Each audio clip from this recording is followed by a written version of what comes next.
ಸತ್ ನಿನ್ನೆ ದಿವಸದಿಂದ ನಾಟ್ಯಶಾಸ್ತ್ರದ ಪರಿಚಯ ಭಾಷಣ ಮಾಲಿಕೆಯ 3ನೇ ಕಂತನ್ನು ಆರಂಭ ಮಾಡಿದ್ವಿ. ಅಲ್ಲಿ ಸಾಮಾನ್ಯ ಅಭಿನಯ ಮತ್ತು ಸ್ತ್ರೀ ಪುರುಷ ಪ್ರಕೃತಿ ಭೇದ ಈ ರೀತಿಯಾದ ಅಧ್ಯಾಯಗಳನ್ನು ನೋಡಿದ್ವಿ. 24ನೇ ಅಧ್ಯಾಯದವರೆಗೂ ಆಗಿತ್ತು. ಅದಾದ ಮೇಲೆ 25ನೇ ಅಧ್ಯಾಯಕ್ಕೆ ನಾವು ಬರಬೇಕಾಗಿದೆ. ಆ 25ನೇ ಅಧ್ಯಾಯವನ್ನು ಚಿತ್ರಾಭಿನಯಾಧ್ಯಾಯ ಅಂತ ಕರೀತಾರೆ. ಚಿತ್ರ ಅನ್ನೋದಕ್ಕೆ ಸಂಸ್ಕೃತದಲ್ಲಿ ಬೆರಗು, ವಿಸ್ಮಯ ಅನ್ನುವ ಮೂಲಾರ್ಥ ಉಂಟು. ಚಿತ್ರಂ, ಅದ್ಭುತಂ ಅಂತ. ಮತ್ತು ಚಿತ್ರ ಅನ್ನೋದಕ್ಕೆ ನಾವು ಮಾಡಿಕೊಂಡ ಒಂದು ವಿನೂತನವಾದ ರಚನಾಕ್ರಮ, a peculiar way, a peculiar agreement and construct ಅನ್ನುವಂಥ ಅರ್ಥ ಕೂಡ ಉಂಟು. ಚಿತ್ರ ಅನ್ನೋದಕ್ಕೆ ಪೇಂಟಿಂಗ್ ಅಂತ ಈ ಹೊತ್ತು ಲೋಕದಲ್ಲಿ ಇರುವ ಪ್ರಸಿದ್ಧವಾದ ಅರ್ಥ. ಆದರೆ ಸಂಸ್ಕೃತದಲ್ಲಿ ಪೇಂಟಿಂಗ್ಗೆ ಮುಖ್ಯವಾಗಿ ಆಲೇಖ್ಯ ಅಂತ ಹೆಚ್ಚಾಗಿ ಕರಿತಾ ಇದ್ರು. ಚಿತ್ರ ಅನ್ನೋ ಪದವನ್ನು ಬಳಸ್ತಾ ಇದ್ರು, ಆಲೇಖ್ಯ ಅಂತಲೂ ಹೇಳ್ತಾ ಇದ್ರು. ಹೀಗಾಗಿ ಚಿತ್ರಾಭಿನಯ ಅಂತನ್ನುವುದಲ್ಲಿ ಇಲ್ಲಿ ಕಾಣುವ ಮುಖ್ಯ ಅರ್ಥ ಒಂದು ವಿನೂತನವಾದದ್ದು, ಲೋಕದಲ್ಲಿ ಸಾಮಾನ್ಯವಾಗಿ ಕಾಣದೇ ಇರುವಂಥದ್ದು ಅಂತ. ಇದು ಒಂದು ಬಗೆಯಲ್ಲಿ ನಾಟ್ಯಧರ್ಮಿಯೇ ಆಗಿದೆ. ನಾನು ಧರ್ಮಿಗಳನ್ನು ಕುರಿತು ಹೇಳುವಾಗ ಲೋಕಧರ್ಮಿ, ನಾಟ್ಯಧರ್ಮಿ ಅಂತ 2 ಅಂಶ ಹೇಳಿದ್ದೆ. ಲೋಕವನ್ನು ಯಥಾವತ್ತಾಗಿ ಅನುಕರಿಸಿದರೆ ಲೋಕಧರ್ಮಿ, ಲೋಕದಲ್ಲಿ ಇರುವುದನ್ನು ಬೇರೊಂದು ನಯ, ಬೇರೊಂದು ರೀತಿಯ ರೂಪಾಂತರದಲ್ಲಿ ಹೇಳುವುದೋ ಅಥವಾ ಲೋಕದಲ್ಲಿ ಇಲ್ಲದೇ ಇರತಕ್ಕಂಥದ್ದನ್ನೇ ಯಾವುದನ್ನೋ ಒಂದನ್ನು ಮಾಡುವುದೋ, ಇದೆಲ್ಲವೂ ನಾಟ್ಯಧರ್ಮಿ ಅಂತ. ಅಂದರೆ ಬನ್ನಿ ಅಂತ ಕರೆಯೋದನ್ನು ನಾವು ಸಾಮಾನ್ಯ ಕೈ ಬೀಸಿ ನಮ್ಮ ಕಡೆ ಕರಿತೀವಿ. ಈಗ ಬನ್ನಿ ಎನ್ನುವಾಗ ನಮ್ಮ ಕಡೆ ಬನ್ನಿ ಅಂತ ಅರ್ಥ, ಇತ್ತ ಬನ್ನಿ ಅಂತ ಅರ್ಥ, ಆಹ್ವಾನ.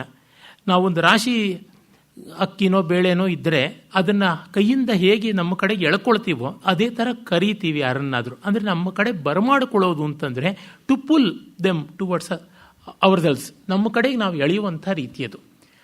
ಅದು ಹೇಗೂ ಮಾಡಿರ್ತೀವಿ. ಆದರೆ ನಾಟ್ಯಧರ್ಮಿಯಲ್ಲಿ ಮಾಡಿದಾಗ ಅದನ್ನು ಒಂದು ಕ್ರಮದಲ್ಲಿ ಅದೇ ಕೈಯನ್ನೇ, ಅದೇ ಬಾಗನ್ನೇ, ಆ ಬೆರಳುಗಳನ್ನೇ ಒಂದು ಸ್ವಲ್ಪ ಬೇರೆ ಥರ ಮಾಡ್ತೀವಿ. ಹಾಗಾಗಿ ಲೋಕಕ್ಕೆ ಸಾದೃಶ್ಯ ಇರುತ್ತದೆ. It resembles the worldly movement. At the same time it is not the exact thing. ಅದಕ್ಕಿಂತ ಸ್ವಲ್ಪ ಹೆಚ್ಚಿನ ನಯ, ಅದನ್ನು ಸ್ಟೈಲೈಸೇಷನ್, ಶೈಲೀಕೃತವಾದದ್ದು ಅಂತ ಕರಿತೀವಿ. ಏನು ಚೆನ್ನಾಗಿದ್ದೀರಾ ಅಂತ ಅನ್ನುವುದು ಲೋಕರೂಢಿಯದಾದರೆ, ಏನು ತಮಗೆ ಕುಶಲವೇ ಅನ್ನುವುದು ಶೈಲೀಕೃತ. ಅದು ತಮ್ಮ ಕ್ಷೇಮಾಭ್ಯುದಯ, ವಿಜಯ, ವೀರ್ಯ, ಆಯುರ, ಆರೋಗ್ಯ, ಐಶ್ವರ್ಯಗಳೆಲ್ಲ ಸಮೃದ್ಧವಾಗಿವೆಯಷ್ಟೇ ಅಂತಂದರೆ ಇನ್ನೂ ಸ್ಟೈಲೈಸೇಷನ್ ಆಗುತ್ತೆ. ಆ ರೀತಿಯಾಗಿ ಬೇರೆ ಬೇರೆ ಕ್ರಮದಲ್ಲಿ ಹೋಗುತ್ತದೆ. ಇದು ಆ ಚಿತ್ರಾಭಿನಯದಲ್ಲಿ ಈ ಒಂದು ಅಂಶ. ಮತ್ತು ಇದು ಯಾತಕ್ಕೆ ಮಾಡಿಕೊಂಡ್ರು? ಕೊಂಕಣ ಸುತ್ತಿ ಮೈಲಾರಕ್ಕೆ ಬಂದಂತೆ ದ್ರಾವಿಡ ಪ್ರಾಣಾಯಾಮ ಅಂತ ಸುತ್ತಿ ಬಳಸಿ ಹೇಳುವಂಥದ್ದು ಯಾಕೆ ಅಂದರೆ, ಕೆಲವೊಮ್ಮೆ ಇದು ಅನುಕೂಲವೂ ಇರುತ್ತದೆ. ಕನ್ವೆನ್ಷನ್ಸ್ ಅಂತೀವಿ. ಈಗ ನಾವು ರಸ್ತೆಯಲ್ಲಿ ಟ್ರಾಫಿಕ್ ಸೈನ್ಸ್ ಅಂತ ಕರಿತೀವಲ್ಲ, ಇಲ್ಲಿಗೆ ಹೋಗೋದಕ್ಕೆ ನೋ ಎಂಟ್ರಿ ಅಂತ, ನೋ ಪಾರ್ಕಿಂಗ್ ಅನ್ನೋದಕ್ಕೆ ಒಂದು ವರ್ತುಲ ಹಾಕಿ ಅದರ ಮಧ್ಯದಲ್ಲಿ ಒಂದು ಅಡ್ಡಗೆರೆ ಇರುತ್ತೆ. ಅದು ನಮಗೆ ಗೊತ್ತು. ಅದು ಈ ಬಗೆಯ ಚಿತ್ರಾಭಿನಯವೇ. ಟ್ರಾಫಿಕ್ ಪೊಲೀಸ್ ಡಿಪಾರ್ಟ್ಮೆಂಟ್ನ ಒಂದು ಚಿತ್ರಾಭಿನಯ ಆ ಬಗೆಯಲ್ಲಿ ಇರುತ್ತದೆ. ಈಗ ಹಸಿರು ದೀಪ ಬಂದಾಗ ಹೋಗಬೇಕು, ಕೆಂಪು ದೀಪ ಬಂದಾಗ ನಿಲ್ಲಬೇಕು ಅನ್ನೋದು ಒಂದು ಬಗೆಯ ಕನ್ವೆನ್ಷನ್. ಅದು ಲೋಕದಲ್ಲಿ ಎಲ್ಲಿಯೂ ಯಾರು ಹಸಿರು ದೀಪ ಉರಿಸಿರ್ತಕ್ಕಂಥದ್ದಲ್ಲ, ನಾವು ಮಾಡಿಕೊಂಡ ಕನ್ವೆನ್ಷನ್. ಹೀಗಾಗಿ ನಾವು ಯಾವ ಒಂದು ರೂಲ್ ಆ್ಯಂಡ್ ರೆಗ್ಯುಲೇಷನ್ ಅಂತ ನಾವು ಮಾಡ್ಕೊಳ್ತೀವಲ್ಲ, ಆ ಶಿಷ್ಟತೆಯನ್ನು ಅದನ್ನೇ ನಾಟ್ಯಧರ್ಮಿ ಅಂತೀವಿ. ಕಲೆಗೆ ಅನ್ವಯಿಸಿದಾಗ ನಾಟ್ಯಧರ್ಮಿ, ಕಾವ್ಯಕ್ಕೆ ಅನ್ವಯಿಸಿದಾಗ ಅದು ಕವಿಸಮಯ. ಹೀಗೆ ಈ ರೀತಿಯಲ್ಲಿ ಇರುತ್ತದೆ. ಈಗ ನಾವು ಈ ಚಿತ್ರಾಭಿನಯದಲ್ಲಿ ನೋಡಿದಾಗ ಎಷ್ಟೊಂದು ವಿಷಯವನ್ನೆಲ್ಲ ತುಂಬ ಚೆನ್ನಾಗಿ ಹೇಳ್ತಾರೆ. ಅಂದರೆ ನೋಡಿ, ಅಂಗಾದ್ಯಭಿನಯಸ್ಯೇವ ಯೋ ವಿಶೇಷ ಕ್ವಚಿತ್ ಕ್ವಚಿತ್ ಅನುಕ್ತ ಉಚ್ಯತೆಯ ಚಿತ್ರ ಸಚಿತ್ರಾಭಿನಯ ಸ್ಮೃತಃ. ಈ ಅಂಗಾಭಿನಯಗಳನ್ನು ಎಷ್ಟೋ ಕಡೆ ಹೇಳ್ಕೊಳ್ತಾ ಬಂದಿದ್ದೀವಿ. ಅಲ್ಲಿ ಹೇಳದೇ ಇರತಕ್ಕಂಥದ್ದು ಚಿತ್ರಾಭಿನಯ ಅಂತ. ಅಂದರೆ ನಾವು ಎಷ್ಟು ಹೇಳಿದ್ರೂ ಕೆಲವೊಮ್ಮೆ ಉಳಿಯುತ್ತದಲ್ಲ, ಆ ರೀತಿ ಅದನ್ನು ಹೇಳಕ್ಕೆ ಹೊರಟಿದ್ದಾರೆ. ಆ ಬಗೆಯಲ್ಲಿ ಪ್ರಕಿರಣ ವಿಷಯ ಅಂತ ಬೇರೆ ಬೇರೆ ವಿಷಯಗಳು. ಈಗ ಹಗಲು, ಆಕಾಶ, ರಾತ್ರಿ, ಮತ್ತು ಮುಸ್ಸಂಜೆ, ಋತುಗಳು, ಮೋಡ, ಕತ್ತಲು, ವಿಸ್ತಾರವಾದ ಜಲಾಶಯ, ದಿಕ್ಕುಗಳು, ಗ್ರಹಗಳು, ನಕ್ಷತ್ರಗಳು, ಈ ಥರ ಇಷ್ಟೆಷ್ಟೋ ವಿಷಯಗಳನ್ನು ನಾವು ತೋರಿಸಬೇಕು. ಆಕಾಶದಲ್ಲಿ ತಾರೆಗಳು ಮಿಂಚ್ತಾ ಇವೆ, ಸೂರ್ಯ ಉದಯಿಸಿದ್ದಾನೆ ಅಂತ ಅನ್ನೋದನ್ನು ತೋರಿಸಬೇಕು. ಈಗ ಸಿನಿಮಾದಲ್ಲಾದರೆ ಅದನ್ನೇ ಶೂಟ್ ಮಾಡಿ ತೋರಿಸ್ಬಿಡ್ತಾರೆ. ನಾಟಕದಲ್ಲಿ ಲೈಟಿಂಗ್ ಮೂಲಕ ತೋರಿಸ್ತಾರೆ. ಆಗ ಅವು ಯಾವುದೂ ಇಲ್ಲದೇ ಇದ್ದಾಗ ನಾಟ್ಯ ಧರ್ಮಿಯಲ್ಲಿ ಮಾಡಬೇಕಾಗಿತ್ತು.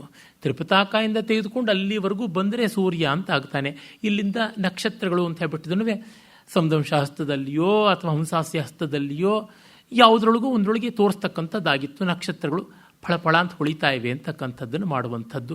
ಚಂದ್ರ ಅನ್ನೋದಕ್ಕೆ ಚಂದ್ರಲೇಖೆ ಅಂದರೆ ಬಾಲಚಂದ್ರ, ಅರ್ಧಚಂದ್ರ ಆ ರೀತಿಯಾಗಿ ತೋರಿಸುವಾಗ ಚಂದ್ರಲೇಖ ಹಸ್ತ. ಪೂರ್ಣಚಂದ್ರ ಅಂದರೆ ಅಲಪದ್ಮ ಹಸ್ತ ಮಾಡಿಬಿಟ್ಟಿದ್ರೆ ಪೂರ್ಣಚಂದ್ರ ಬಂದಿದ್ದಾನೆ, ಉದಯಿಸಿದ್ದಾನೆ ಅಂತ ಹೀಗೆಲ್ಲ ತೋರಿಸ್ತಾ ಇದ್ದಿದ್ದುಂಟು. ಇದನ್ನು ಹೇಳ್ತಾನೆ.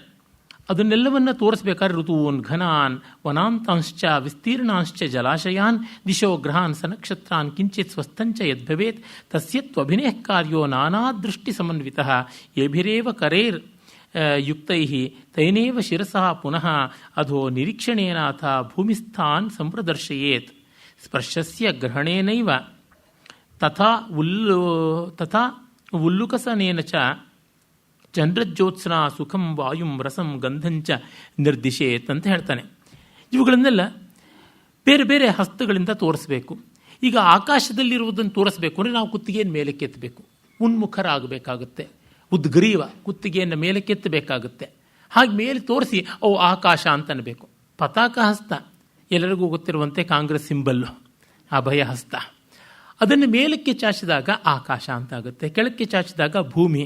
ಇಡೀ ಪರಿಸರ ತೋರಿಸ್ಬೇಕು ಅಂದರೆ ವಿಸ್ತರಿಸಿ ಕೈಯನ್ನು ಅರ್ಧಚಂದ್ರಾಕಾರವಾಗಿ ಸುತ್ತಿಸಬೇಕು. ಈ ಥರದ್ದು ಅಂತ 40ಕ್ಕೂ ಹೆಚ್ಚು ವಿನಿಯೋಗವನ್ನು ಒಂದು ಪತಾಕ ಕೊಡ್ತಾರೆ. ಮುಂದೆ ಆಂಗಿಕಾಭಿನಯದಲ್ಲಿ ಅದೆಲ್ಲ ಬರುತ್ತದೆ. ನಾವು ಮಾಡ್ತಾ ಇರ್ತೀವಿ ನೋಡಿ, ಆಕಾಶದಲ್ಲಿ ಎಷ್ಟು ಮೋಡ ಇದೆ ಅನ್ನುವಾಗ ನಾವು ಪತಾಕ ಹಸ್ತಾನೇ ತೋರಿಸಿರ್ತೀವಿ.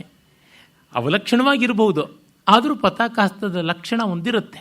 ಇಲ್ಲಿ ನೋಡಿ ಕೊಚ್ಚೆ ಅಂತನ್ನುವಾಗ ಕೆಳಗಡೆ ಕೈ ತೋರಿಸಿರ್ತೀವಿ. ಇಲ್ಲಿ ಚರಂಡಿ ಇದೆ ಹುಷಾರಾಗಿ ಬನ್ನಿ ಅಂತನ್ನುವಾಗ ಏನು ಇಲ್ಲೆಲ್ಲ ಬನ್ನಿ ಈ ಕಡೆಗೆ ಬನ್ನಿ ಅಂತನ್ನುವಾಗ ಆ ದಾರಿ ಆ ವಿಸ್ತಾರವನ್ನು ತೋರಿಸ್ತೀವಿ. ಹೀಗೆ ಇದ್ದದ್ದೇ ಆಗಿದೆ. ಇವನ್ನ ಪ್ರಯತ್ನಪೂರ್ವಕವಾಗಿ ವ್ಯವಸ್ಥಿತವಾಗಿ ಮಾಡುವುದು ರಂಗಕಲೆಯಲ್ಲಿ ಬರ್ತದೆ.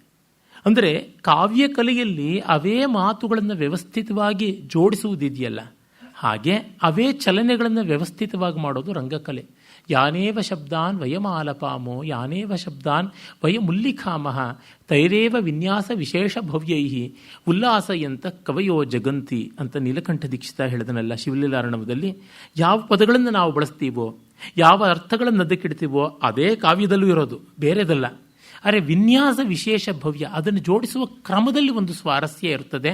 ಆ ಮೂಲಕ ಎಲ್ಲಿಲ್ಲದ ಸೌಂದರ್ಯ ಉಂಟಾಗುತ್ತದೆ ಅಂತ. ಇದನ್ನೇ ರಸಾರ್ಣವ ಸುಧಾಕರದಲ್ಲಿ ಸಿಂಹಭೂಪಾಲ ಕೂಡ ಹೇಳ್ತಾನೆ.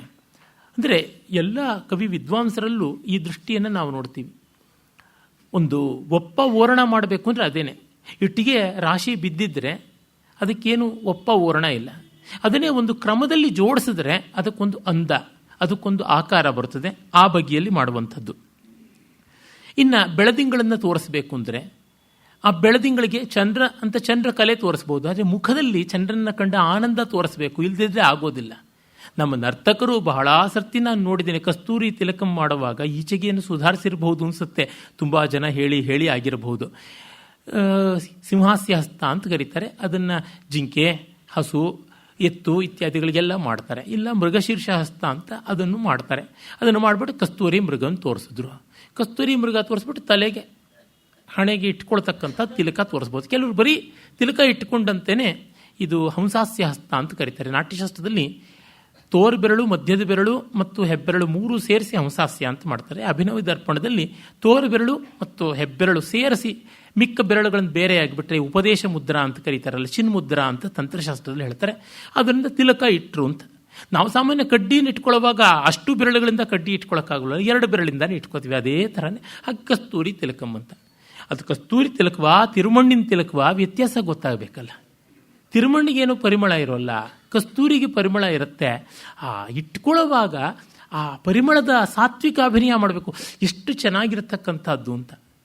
ಅದು ಯಾವುದೂ ಆಗಿರ್ಬೋದು, ಪರ್ಫ್ಯೂಮ್ಡು, ಸೆಂಟೆಡ್ಡು ಯಾವುದೂ ಆಗಿರ್ಬೋದು, ಆಗಲೂ ಬರ್ಬೋದು. ಕಸ್ತೂರಿ ಮೃಗದಿಂದ ಅಂತ ತೋರಿಸ್ಬೇಕಾದ್ರೆ ಎಡಗೈನಲ್ಲಿ ಆ ಸಿಂಹಾಸ್ಯ ಹಸ್ತ ಮಾಡಬೇಕು. ಅದನ್ನು ಮಾಡಬೇಕು ಅಂತಂದರೆ ಮಧ್ಯದ 2 ಬೆರಳುಗಳು, ಉಂಗುರದ ಬೆರಳು ಮತ್ತು ಮಧ್ಯದ ಬೆರಳು, ಅವನ್ನು ಹೆಬ್ಬೆರಳಿಗೆ ಸೇರಿಸಿ ತೋರು ಬೆರಳು ಕಿರುಬೆರಳನ್ನು ಮೇಲಕ್ಕೆ ಎತ್ತಿ ನಿಲ್ಲಿಸಬೇಕು. ಹಾಗೆ ನಿಲ್ಲಿಸಿದಾಗ ಈ ಸಿಂಹಾಸ್ಯ ಹಸ್ತ ಅಂತ ಆಗುತ್ತದೆ. ಆಗ ಅದನ್ನು ತೋರ್ಬೆರಳು ಮತ್ತು ಕಿರುಬೆರಳನ್ನು ಗಟ್ಟಿಯಾಗಿ ಹಿಡಿದಿಟ್ಟಿದ್ರೆ ಅದು ಗೂಳಿಯೋ ಎತ್ತೋ ಆಗ್ಬೋದು. ಅದನ್ನು ಕಿವಿ ತರಹ ಆಡಿಸಿದರೆ ಅದು ಕಸ್ತೂರಿ ಮೃಗ ಕೊಂಬಿಲ್ಲ, ಆ ಕಿವಿ ತರಹ ಮಾಡೋದಾಗುತ್ತೆ. ಮತ್ತು ಅದರ ನಾಭಿಯಿಂದ ಬಂದದ್ದು ಅಂತ ಅದರ ಕೆಳಗಿಂದ ಆ ಹಂಸಾಸ್ಯಸ್ಥ ಮಾಡಿ ಕಸ್ತೂರಿ ತಿಲಕಂ ಅಂತ ಮಾಡಬೇಕು. ಆಮೇಲೆ ಆ ಕಡ್ಡಿನ ಬಿಸಾಡೋಕೆ ಮುಂಚೆ ಒಂದ್ಸತಿ ಪರಿಮಳ ತೋರಿಸಿ ಬಿಸಾಡಿದ್ರೆ ಸೊಗಸು. ಇಲ್ಲ ಅದನ್ನು ಮೈಗೆ ಕೈಗೆ ಹಚ್ಚಿಕೊಂಡು ವೇಸ್ಟ್ ಮಾಡಬಾರ್ದು ಅಂತಲೂ ಬೇಕಾದರೆ ಮಾಡಿ. ಲಲಾಟ ಫಲಕೆ ಮತ್ತು ಸೂಚ್ಯಾಸ್ತ್ಯ ಹಸ್ತ, ತೋರು ಬೆರಳನ್ನು ತೋರಿಸೋದ್ರೊಳಗೆ ಲಲಾಟ ಫಲಕೆ ಅಂತ. ನಾಸಾಗ್ರೆ ನವಮೌಕ್ತಿಕಂ ಅಂತಂದರೆ ಮೂಗುತುದಿಗೆ ಬುಲಾಕ್ ಹಾಕ್ಕೊಂಡಿದ್ದಾನೆ ಕೃಷ್ಣ, ಚಿಕ್ಕ ಹುಡುಗ. ನವಮೌಕ್ತಿಕಂ ಅನ್ನೋದಕ್ಕೆ ಎಲ್ಲರೂ ಕೂಡ ಮತ್ತೆ ಹಂಸಾಸ್ಯಸ್ತವನ್ನೇ ಇಟ್ಕೊಂಡು ನವಮೌಕ್ತಿಕಂ ಅಂತಾರೆ. ಮುತ್ತು ಅಂತ ಅದು ಯಾವುದೇ ಗುಂಡಿಗಿರ್ತಕ್ಕಂಥ ಹೊಳೆಯೋ ವಸ್ತು ಆಗ್ಬೋದು. ನವಮೌಕ್ತಿಕಂ ಹೊಸ ಮುತ್ತು ಅಂದರೆ ಚಿಪ್ಪಿಂದ ಬಂದದ್ದು, ಪರ್ಲಾಯಿಸ್ಟ್ರ ಶೆಲ್ಲಿಂದ. ಆಗ ಸರ್ಪಶೀರ್ಷ ಹಸ್ತ ಅಂತ. ಸರ್ಪಶೀರ್ಷ ಹಸ್ತ ಅಂತಂದರೆ ಈಗ ನೋಡಿ, ಒಂದು ಅಂಗ ಎಷ್ಟು ತಗೊಳ್ಳಿ, ಕಡಲೆಬೇಳೆ ಉದ್ದಿನಬೇಳೆ ಅಂದರೆ ಯಾವ ಹಸ್ತ ಮಾಡ್ತೀವಲ್ಲ ಆ ರೀತಿ ಆದದ್ದು. ಹಾವಿನ ಹೆಡೆ ಥರ ಎಲ್ಲ ಬೆರಳುಗಳನ್ನು ಬಗ್ಗಿಸ್ತಕ್ಕಂಥದ್ದು. ಆ ಎರಡು ಬೆರಳುಗಳನ್ನು ಒಂದರ ಮೇಲೊಂದಿಟ್ಟು ಸಂಪುಟ ಹಸ್ತ ಅಂತ. ಅದರಿಂದ ತೆಗೆದು ನವಮೌಕ್ತಿಕಂ ಅಲ್ಲಿಂದ ಹೊರಗೆ ಬಂದಿದೆ ಅಂದರೆ ಮುಖದಲ್ಲಿ ಒಂದು ಅರಳುವಿಕೆ, ಕಣ್ಣಲ್ಲಿ ಒಂದು ಕಾಂತಿ, ಮತ್ತು ಅದೆಷ್ಟು ಚೆನ್ನಾಗಿದೆ. ಅದು ನಾಸಾಗ್ರೆ ಇರತಕ್ಕಂಥದ್ದು. ಅಂದರೆ ಇದೆಲ್ಲದರೊಳಗೂ ಕಲ್ಪನೆ, ಮತ್ತು ಕಲ್ಪನೆ ಜೊತೆಗೆ ಸಾತ್ವಿಕ ಸತ್ವಾಭಿನಯ ಬೇಕು. ಒಂದು ದೀಪ ಉರಿಸ್ತಾರೆ ಅಂದರೆ ಆ ದೀಪ ಉರಿಸುವಾಗ ಕಣ್ಣು ಹೇಗೆ ಆ ದೀಪವನ್ನು ನೋಡಿ ಸಂತೋಷ ಪಡುತ್ತೆ ಅನ್ನೋದು, ಮತ್ತು ಆ ಒಂದು ಬಳ್ಳಿಯೋ ಮತ್ತೊಂದು ತೋರಿಸಿದಾಗ ಮುಖಕ್ಕೆ ಅಡ್ಡ ಬರುತ್ತೆ ಬಳ್ಳಿ, ಅದನ್ನು ನಿವಾರಿಸ್ಕೊಳ್ಬೇಕು ಅನ್ನೋದು. ಇದು ಎಷ್ಟೊಂದು ಮಾಡೋದಿದೆ.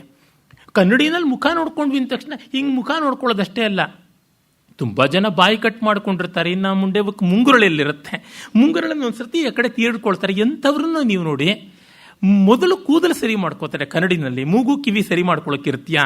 ಇಲ್ಲ, ಅವು ಗಮನದಲ್ಲಿ ಬರಬೇಕಾಗುತ್ತೆ. ಇದು ಕಲ್ಪನೆ. ಆ ಕಲ್ಪನೆಯನ್ನು ಫೀಲಿಂದ ಮಾಡತಕ್ಕಂಥದ್ದು. ಪದ್ಮಾ ಸುಬ್ರಹ್ಮಣ್ಯಂ ಯಾಕೆ ದೊಡ್ಡವರಾಗಿದ್ದರು, ಈ ಅಂಶಗಳು ಒಂದೊಂದು ಮಾಡೋದು. ಅವರು ಒಂದು ಕಡೆ ಅಜಾಮಿಳನ ಬಗ್ಗೆ ಅಭಿನಯ ಮಾಡಬೇಕಾದ್ರೆ ಎಂಜಲ್ ಕೈನಲ್ಲಿ ಕಾಗೆ ಓಡಿಸ್ತಾ ಇರಲಿಲ್ಲ ಅನ್ನೋದನ್ನು ಅಭಿನಯ ಮಾಡಿ ತೋರಿಸ್ತಾರೆ. ಅವನೆಂಥ ಜಿಪುಣನಾಗಿದ್ದ. ಯಾರೋ ಭಿಕ್ಷುಕ ಬಂದು ಬೇಡ್ತಾ ಇದ್ದರೆ ಹೋಗು ಅಂತ ಹೇಳಕ್ಕೆ ಮುಂಚೆ ನೋಡಿಕೊಂಡು ಕೈಯನ್ನೆಲ್ಲ ಪೂರ್ತಿ ನೆಕ್ಕಿ ಒಂದು ಅಗಳು ಉಳಿದಿಲ್ಲ ಅಂದಮೇಲೆ ಹೋಗು ಅಂತ ಅನ್ನೋ ಥರ ಮಾಡಿದ್ರು.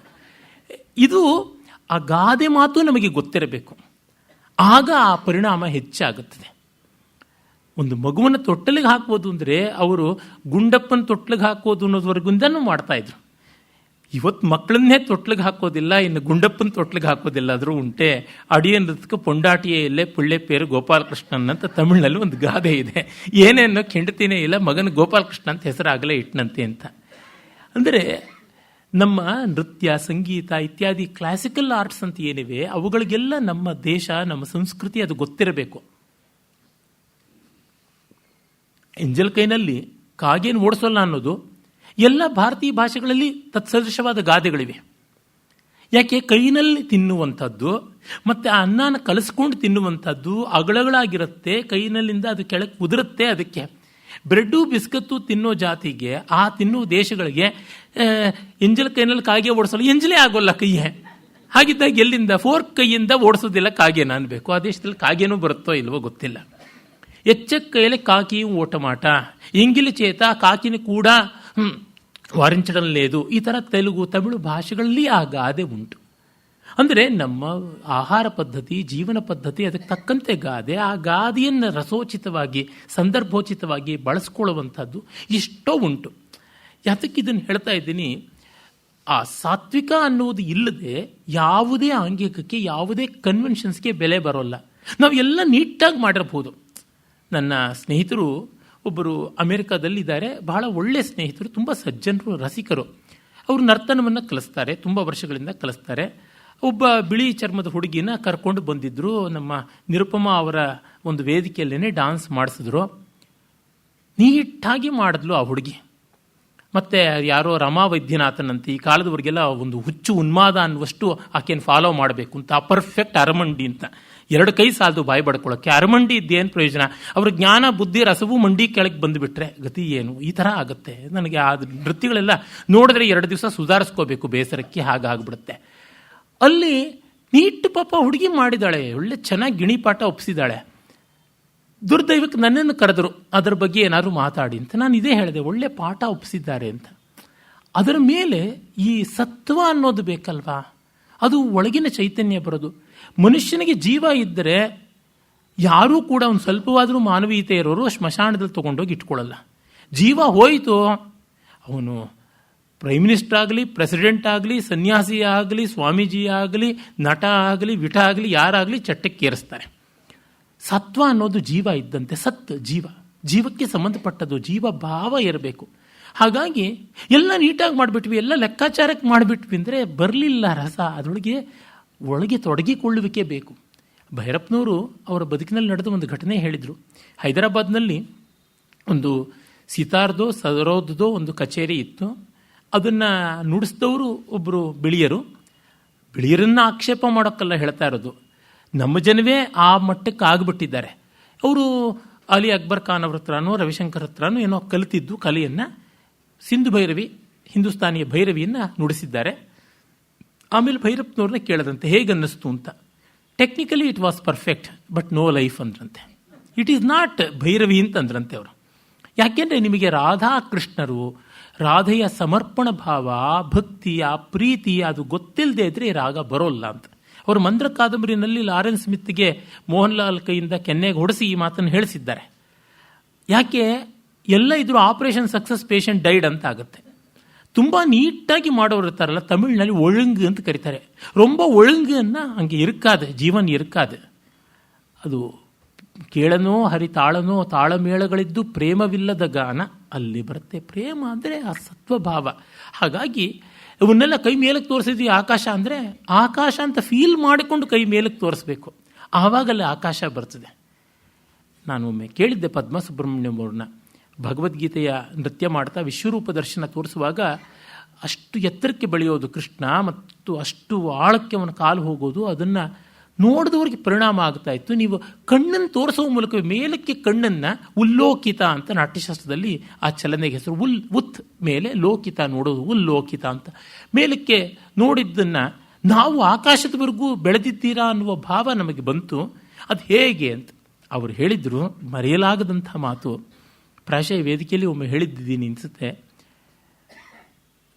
ನಾನು ಒಂದು ಆಡಿಟೋರಿಯಂನಲ್ಲಿ ಡ್ಯಾನ್ಸ್ ಮಾಡ್ತಾ ಇದ್ದೀನಿ, ಅದರ ರೂಫೇ ನನಗೆ ಹೈಯೆಸ್ಟ್ ಲಿಮಿಟ್ ಅಂತ ಇಲ್ಲ. ನಾನು ಹಿಂಗೆ ನೋಡಿದ ತಕ್ಷಣ ಈ ಫಾಲ್ಸ್ ರೂಫ್ ಏನಿದೆ ಅದನ್ನು ಕಿತ್ತಾಕ್ತೀನಿ. ಅದಾದಮೇಲಿರೋ ರಿಯಲ್ ಆಸ್ಬೆಸ್ಟಾ ಶೀಟಲ್ಲೋ ಕಾಂಕ್ರೀಟ್ದೋ ಅದನ್ನು ಕಿತ್ತಾಕ್ತೀನಿ. ಅದರ ಆಚೆ ಇರತಕ್ಕಂಥ ಮೋಡಗಳು ಅದನ್ನು ಕಿತ್ತಾಕ್ತೀನಿ. ಆಚೆ ಆಕಾಶನ ಕಿತ್ತಾಕಿ ಚಿದಾಕಾಶದವರೆಗೂ, ಅಲ್ಲಿವರೆಗೂ ಅಭೇದ್ಯವಾದಂಥ ಯಾವುದೆಲ್ಲ ಸ್ಪೇಸ್ ಇದೆ ಅಷ್ಟನ್ನು ಭೇದಿಸ್ಕೊಂಡು ನನ್ನ ದೃಷ್ಟಿ ಹೋಗ್ತಾ ಇದೆ ಅಂತ ಫೀಲ್ ಮಾಡ್ತೀನಿ. ಅದರಿಂದ ಅಲ್ಲಿವರೆಗೂ ನಾನು ನೋಡ್ತೀನಿ. ನೀವು ನೋಡಿದ್ರೆ ಅದರಿಂದಾಗಿ ಅಷ್ಟೇ. ಕೆಳಗೂ ಅಷ್ಟೇ. ಇಲ್ಲಿ ಇರ್ತಕ್ಕಂಥ ವುಡನ್ ಫ್ಲೋರ್ ಇಲ್ಲ, ಅದ್ರ ಫ್ಲೋರ್ ಕೆಳಗೆ ಕಾಂಕ್ರೀಟ್ ಫ್ಲೋರಿಂಗ್ ಇಲ್ಲ, ಅದ್ರ ಕೆಳಗೆ ಭೂಮಿ ಇಲ್ಲ, ಭೂಗರ್ಭದ ಕೆಳಗೆ ಆಕಾಶ, ತಳಾತಳ, ಮಹಾತಳ, ಪಾತಾಳ, ಅಲ್ಲಿಗೆ ಅಂತ ನಾನು ನೋಡ್ಕೊಂಡು ಫೀಲ್ ಮಾಡ್ಕೋತೀನಿ ಅಂತಂದರು. ಅಂದರೆ ಆ ನೋಟಕ್ಕೆ ಅಷ್ಟು ಶಕ್ತಿ ಬರುವುದು ನಾವು ಒಳಗಡೆ ಫೀಲ್ ಮಾಡಿದಾಗ. ಯದ್ಭಾವ ತದ್ಭವತಿ ಅಂತಿದೆಯಲ್ಲ, ಅದು ಬೇಕಾಗುತ್ತದೆ. ಹಾಗಾಗಿ ಚಿತ್ರಾಭಿನಯ ಭರತ ಕೊಟ್ಟಿದ್ದಾನೆ. ಹಿಂಗೆ ಕೈ ತೋರಿಸಿದ್ರೆ ಆಕಾಶ, ಈ ಕಡೆ ಕೈ ತೋರಿಸಿದ್ರೆ ಭೂಮಿ ಬಂದ್ಬಿಡುತ್ತೆ. ಈ ಎರಡು ಹಸ್ತಗಳನ್ನು ಪತಾಕ ಹಸ್ತ ಅಂತಂದು, ತ್ರಿಪತಾಕ ಹಸ್ತ ಅಂದರೆ ಉಂಗುರದ ಬೆರಳನ್ನು ತೋರು ಬೆರಳನ್ನು ಎರಡನ್ನೂ ಸೇರಿಸಿ ಮಿಕ್ಕ ಬೆರಳುಗಳನ್ನು ಚಾಚಿಟ್ಕೊಂಡ್ರೆ ತ್ರಿಪತಾಕ ಹಸ್ತ ಬರುತ್ತೆ. ತ್ರಿಪತಾಕ ಹಸ್ತ ಎರಡನ್ನ ಕ್ರಾಸ್ ಮಾಡಿಟ್ರೆ ಸ್ವಸ್ತಿಕದಲ್ಲಿ ತ್ರಿಪತಾಕ ಇಟ್ಟ ತಕ್ಷಣ ನಿಮಗೆ ಕಾಡು, ವನ ಇತ್ಯಾದಿ ಎಲ್ಲ ಸಿದ್ಧವಾಗುತ್ತೆ ಅಂತ ಹೇಳಿದ್ದಾನೆ. ಅದು ನಾಟ್ಯಧರ್ಮಿ ಕನ್ವೆನ್ಷನ್. ಹಾಗಿಟ್ಟ ತಕ್ಷಣ ಕಾಡು ಬರುತ್ಯ, ಫೀಲ್ ಮಾಡಬೇಕು ಕಾಡಿಗೆ. ಅಂದರೆ ಮನೆಗೆ ಬಂದವ್ರನ್ನ ಬನ್ನಿ ಕೂತ್ಕೊಳ್ಳಿ, ಬಾಯಾರಿಕೆನಾ, ನೀರು ಬೇಕಾ, ಕಾಫಿ ಬೇಕಾ ಅಂತ ಆನ್ಸರಿಂಗ್ ಮಿಷಿನ್ ಇರುತ್ತಲ್ಲ ಫೋನ್ನಲ್ಲಿ, ಹಾಗೆ ಮಾಡಿಬಿಟ್ರೆ ಆತಿಥ್ಯವಾಯಿತೇ ಆಗುವಂಥದ್ದಲ್ಲ. ಇಲ್ಲಿ ಹೇಗೆ ಬೇಕು, ಪುಷ್ಪಂ ಸಮರ್ಪ್ಯಾಮಿ ಆಸನಂ ಸಮರ್ಪ್ಯಾಮಿ ಎಸ್ತಿ ಒಗೆಯೋದು ಮಂತ್ರಾಕ್ಷತೆ ಹೂವು, ದೇವರಿಗೆ ಬೇಕಾ ಗ್ರಹಚಾರ ದೆವ್ವ ಬಿಡಿಸೋ ತರಹ? ಖಂಡಿತ ಅಲ್ಲ. ವಸ್ತ್ರಾರ್ಥಂ ಅಕ್ಷತಾನ್ ಸಮರ್ಪಯಾಮಿ ಅಂದರೆ ಭಗವಂತನಿಗೆ ವಸ್ತ್ರವನ್ನೇ ಉಡಿಸ್ತಿದ್ದೀವಿ, ಅದನ್ನು ಉಡಿಸೋಕ್ಕಾಗುತ್ತಿಲ್ವಾದ್ರಿಂದ ಅಕ್ಷತೆ ಕೊಡ್ತಾ ಇದ್ದೀನಿ, ಇದನ್ನು ನೀನು ಒಪ್ಪಿಸಿಕೋ ಅನ್ನುವ ಭಾವ ಬಂದಾಗ ಅದು ಗೊತ್ತಾಗುತ್ತೆ. ಹೀಗಾಗಿ ಕನ್ವೆನ್ಷನ್ಸ್ ಕೊಟ್ಟಿದ್ದಾನೆ. ಯಾಕೆ? ಕಮ್ಯುನಿಕೇಟ್ ಮಾಡೋದಕ್ಕೆ. But communication should be enjoyed ಅಂತಂದಾಗ ಭಾವ ಬೇಕಾಗುತ್ತೆ.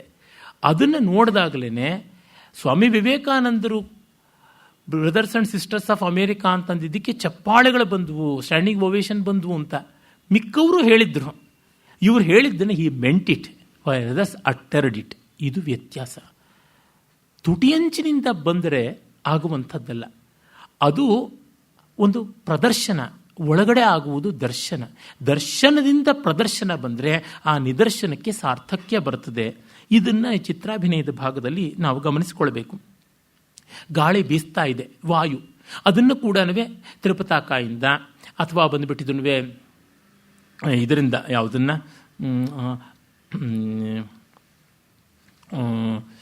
ಒಂದು ಬೇರೆ ಹಸ್ತ ಉಂಟು, ಹಸ್ತ ಯಾವುದು ಅಂತ ನನಗೆ ಜ್ಞಾಪಕ ಬರ್ತಾ ಇಲ್ಲ, ಅರಾಲ ಹಸ್ತದಿಂದ ತೋರಿಸ್ತಾರೆ.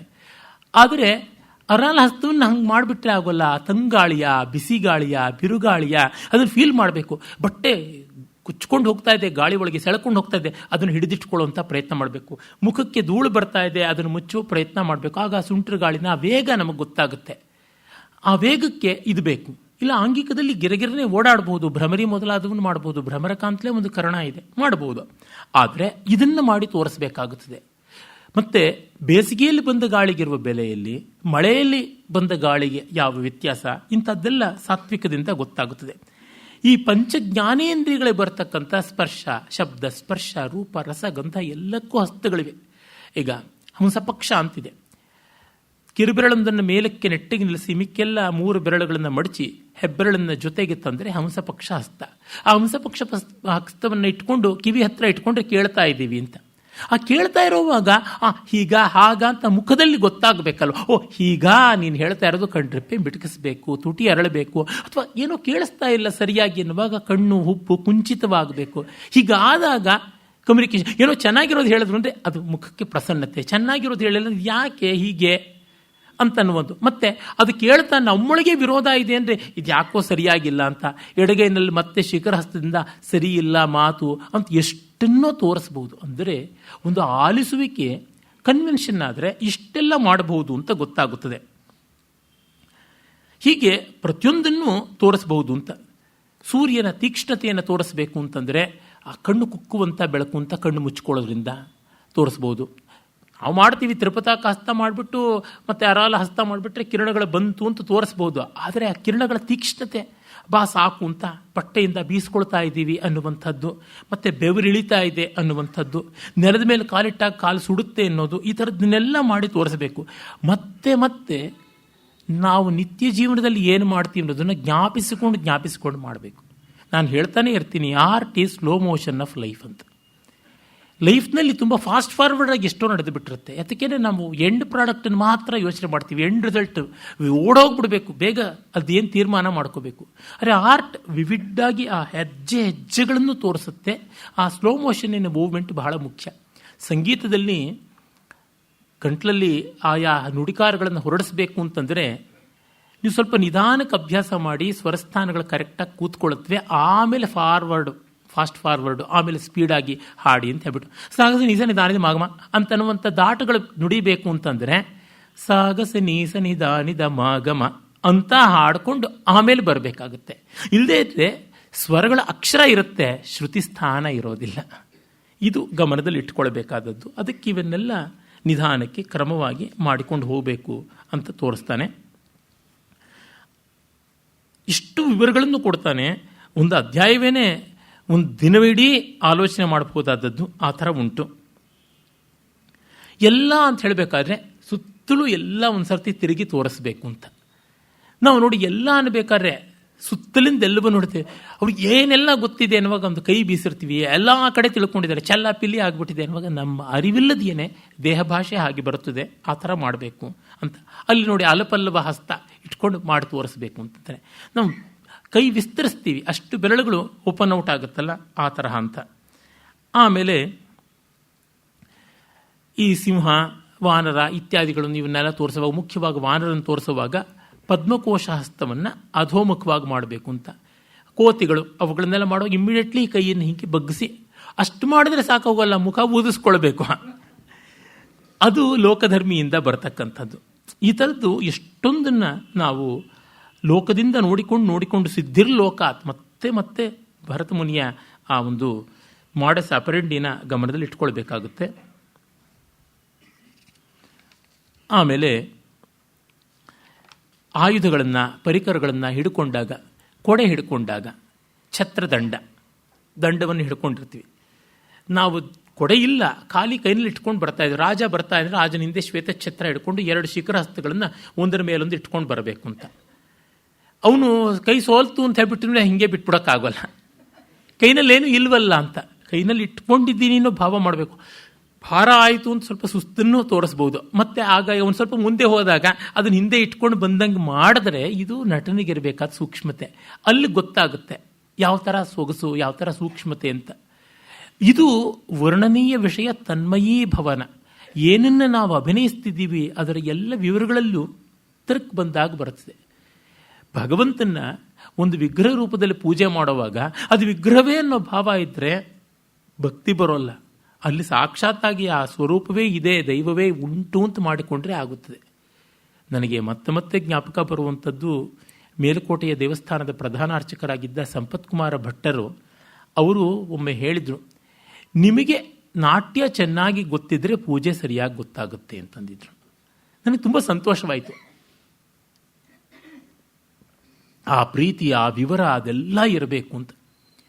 ನೀವು ಅಷ್ಟು ಆರಾಧನೆ ಮಾಡುವಂತೆ ಇದ್ದರೆ ಆವಾಗ ಆಗುತ್ತದೆ ಅಂತ. ಅಲ್ಲಿ ದೇವರಿಗೆ ಪೂಜಾದಿಗಳನ್ನು ಮಾಡುವಾಗ ಅದು ವಿಶೇಷವಾಗಿ ಶ್ರೀ ವಿಷ್ಣುವ ಸಂಪ್ರದಾಯದಲ್ಲಿ ಆ ವಿವರಗಳು ತುಂಬ ಚೆನ್ನಾಗಿವೆ. ಎಲ್ಲಿವರೆಗೆ ಅದು ಆರಾಧನೆ ಮಾಡ್ತಾರೆ ಅಂತಂದರೆ, ದೇವರಿಗೆ ಕ್ಷೀರಂ ಸಮರ್ಪಯಾಮಿ ಅಂತ ಮಾಡಿದ ಮೇಲಿಂದ ಅದಕ್ಕೆ ಒಂದು ಪ್ರತ್ಯೇಕವಾದ ಬಟ್ಟೆ ಇಟ್ಟಿರ್ತಾರೆ. ಆ ಬಾಯಿ ಹತ್ತಿರ ತಂದು ಮೆಲ್ಲನೆ ಒತ್ತಾರೆ. ಹಾಲು ಕುಡಿದ ಮೇಲಿಂದ ಬಾಯಿ ಒರೆಸ್ಕೋಬೇಕಲ್ವಾ ಅಂತಕ್ಕಂಥದ್ದು. ಸ್ನಾನ ಮಾಡಿಸುವಾಗ ಎಣ್ಣೆಯೆಲ್ಲ ಹಚ್ಚಿರ್ತಾರಲ್ಲ, ಒಳ್ಳೆ ಸೊಗಸಾದಂಥ ಸುಗಂಧ ದ್ರವ್ಯಗಳನ್ನೆಲ್ಲ ಹಾಕಿರ್ತಾರೆ. ಅದು ಹೋಗೋದಿಕ್ಕೆ ಅಂತ ಸೀಗೆಕಾಯಿ ಹಾಕಬೇಕು. ನಾನು ನಮ್ಮ ಊರಿನಲ್ಲಿ ನೋಡಿದ್ದೀನಿ, ಚೆನ್ನಕೇಶ್ವರ ಸ್ವಾಮಿ ದೇವಸ್ಥಾನದಲ್ಲಿ ದೇವರಿಗೆ ಕಣ್ಣಿಗೆ ಸೀಗೆಕಾಯಿ ಬರುತ್ತೆ ಅಂತ ಕಣ್ಣಿಗೆ ಕೈ ಮುಚ್ಚಿ ಅಭಿಷೇಕ ಮಾಡ್ತಾ ಇದ್ದಿದ್ದು. ಈ ಪ್ರೀತಿ ಇಲ್ಲದೇ ಇದ್ದರೆ ಪೂಜೆಗೆ ಪರಿಣಾಮ ಬರುವಂಥದ್ದಲ್ಲ. ಒಂದು ಶ್ರಾದ್ದ ಮಾಡುವಾಗಲೂ ಅದೇ ಥರ ಇರಬೇಕಾಗುತ್ತೆ. ಅಂದರೆ ಭಾವನೆ ಆ ರೀತಿಯಲ್ಲಿ ಮಂತ್ರೇ ತೀರ್ಥೇ ದ್ವಿಜೇ ದೈವೇ ದೈವಜ್ಞೇ ಭೇಷಜೇ ತಥಾ ಯಾದೃಶೀಂ ಭಾವನಾಂ ಕುರ್ಯಾತ್ ತಾದೃಶಂ ಫಲಂ ಆಪ್ನುಯಾತ್ ಅಂತ ಆ ಬಗೆಯಲ್ಲಿ. ಹಾಗೆ ಋತುಗಳನ್ನು ಅಭಿನಯಿಸುವಂಥದ್ದನ್ನು ಹೇಳ್ತಾರೆ. ಆ ಋತುಗಳಲ್ಲಿ ಶರತ್ಕಾಲ ಪ್ರಸನ್ನ ಮನೋಹರವಾದಂಥದ್ದು. ಮಳೆ ದೂರ ಆಗಿರುತ್ತೆ, ಚಳಿಯೂ ದೂರ ಇರುತ್ತದೆ, ಎಲ್ಲ ಪ್ರಸನ್ನತೆ, ಆ ಹಿತ ಅನುಭವಿಸ್ತಾ ಇರುವಂತೆ ತೋರಿಸಬೇಕು ಅಂತ ಬಹಳ ಚೆನ್ನಾಗಿ ಹೇಳ್ತಾನೆ. ಆ ಶರತ್ಕಾಲದಲ್ಲಿ ಅಲ್ಲಿ ಹಾಗೆ ಇರತಕ್ಕಂಥದ್ದು ಅಂತ ಅದನ್ನು ಸರ್ವೇಂದ್ರಿಯ ಸ್ವಸ್ಥತೆಯ ಪ್ರಸನ್ನ ವದನಸ್ತಥಾ ವಿಚಿತ್ರ ಭೂತಲಾಲೋಕೈ ಶರದಂತು ವಿನಿರ್ದಿಶೇತ್. ಎಷ್ಟು ಸೊಗಸು, ನೀರು ತಿಳಿಯಾಗಿದೆ, ಆಕಾಶದಲ್ಲಿ ಬೆಳ್ಮುಗಿಲಿದೆ, ಒಳ್ಳೆ ಹದವಾದ ಬಿಸಿಲಿದೆ, ಎಲ್ಲೆಲ್ಲೂ ತಾವರೆಗಳು ಅರಳಿವೆ, ಹಂಸಗಳು ಹಾರಾಡ್ತಾ ಇವೆ. ಈ ಬಗ್ಗೆ ಪ್ರಸನ್ನ ಮನೋಹರವಾದ ಕಾಲ ಶರತ್ಕಾಲ ಅಂತನ್ನುವುದನ್ನು ಫೀಲ್ ಮಾಡ್ಕೊಂಡು ಮಾಡಬೇಕಾಗುತ್ತೆ. ಇನ್ನು ಹೇಮಂತ ಗಾತ್ರ ಸಂಕೋಚನಾಚಾಪಿ ಸೂರ್ಯಾಗ್ನಿಪಟು ಸೇವನಾತ್ ಹೇಮಂತಸ್ತ್ವಭಿನೇತವ್ಯ ಪುರುಷೈರ್ ಮಧ್ಯಮಾಧಮೈ ಅಂತ.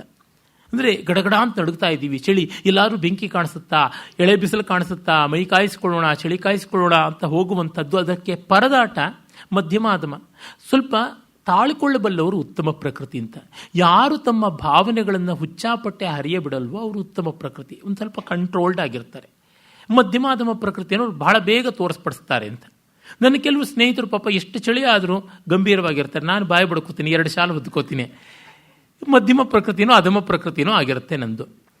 ಅಂದರೆ ಆಯಾ ಪ್ರಕೃತಿಗೆ ತಕ್ಕಂತೆ ಅದನ್ನು ತೋರಿಸಬೇಕು. ಈ ಹೇಮಂತವನ್ನು ಹಾಗೆ ತೋರಿಸಬೇಕು. ದಂತವೀಣಾ ವಾದನ, ಕಟಕಟ ಅಂತ ಹಲ್ಲನ್ನುವಂಥದ್ದು, ಹೀಗೆಲ್ಲನೂ.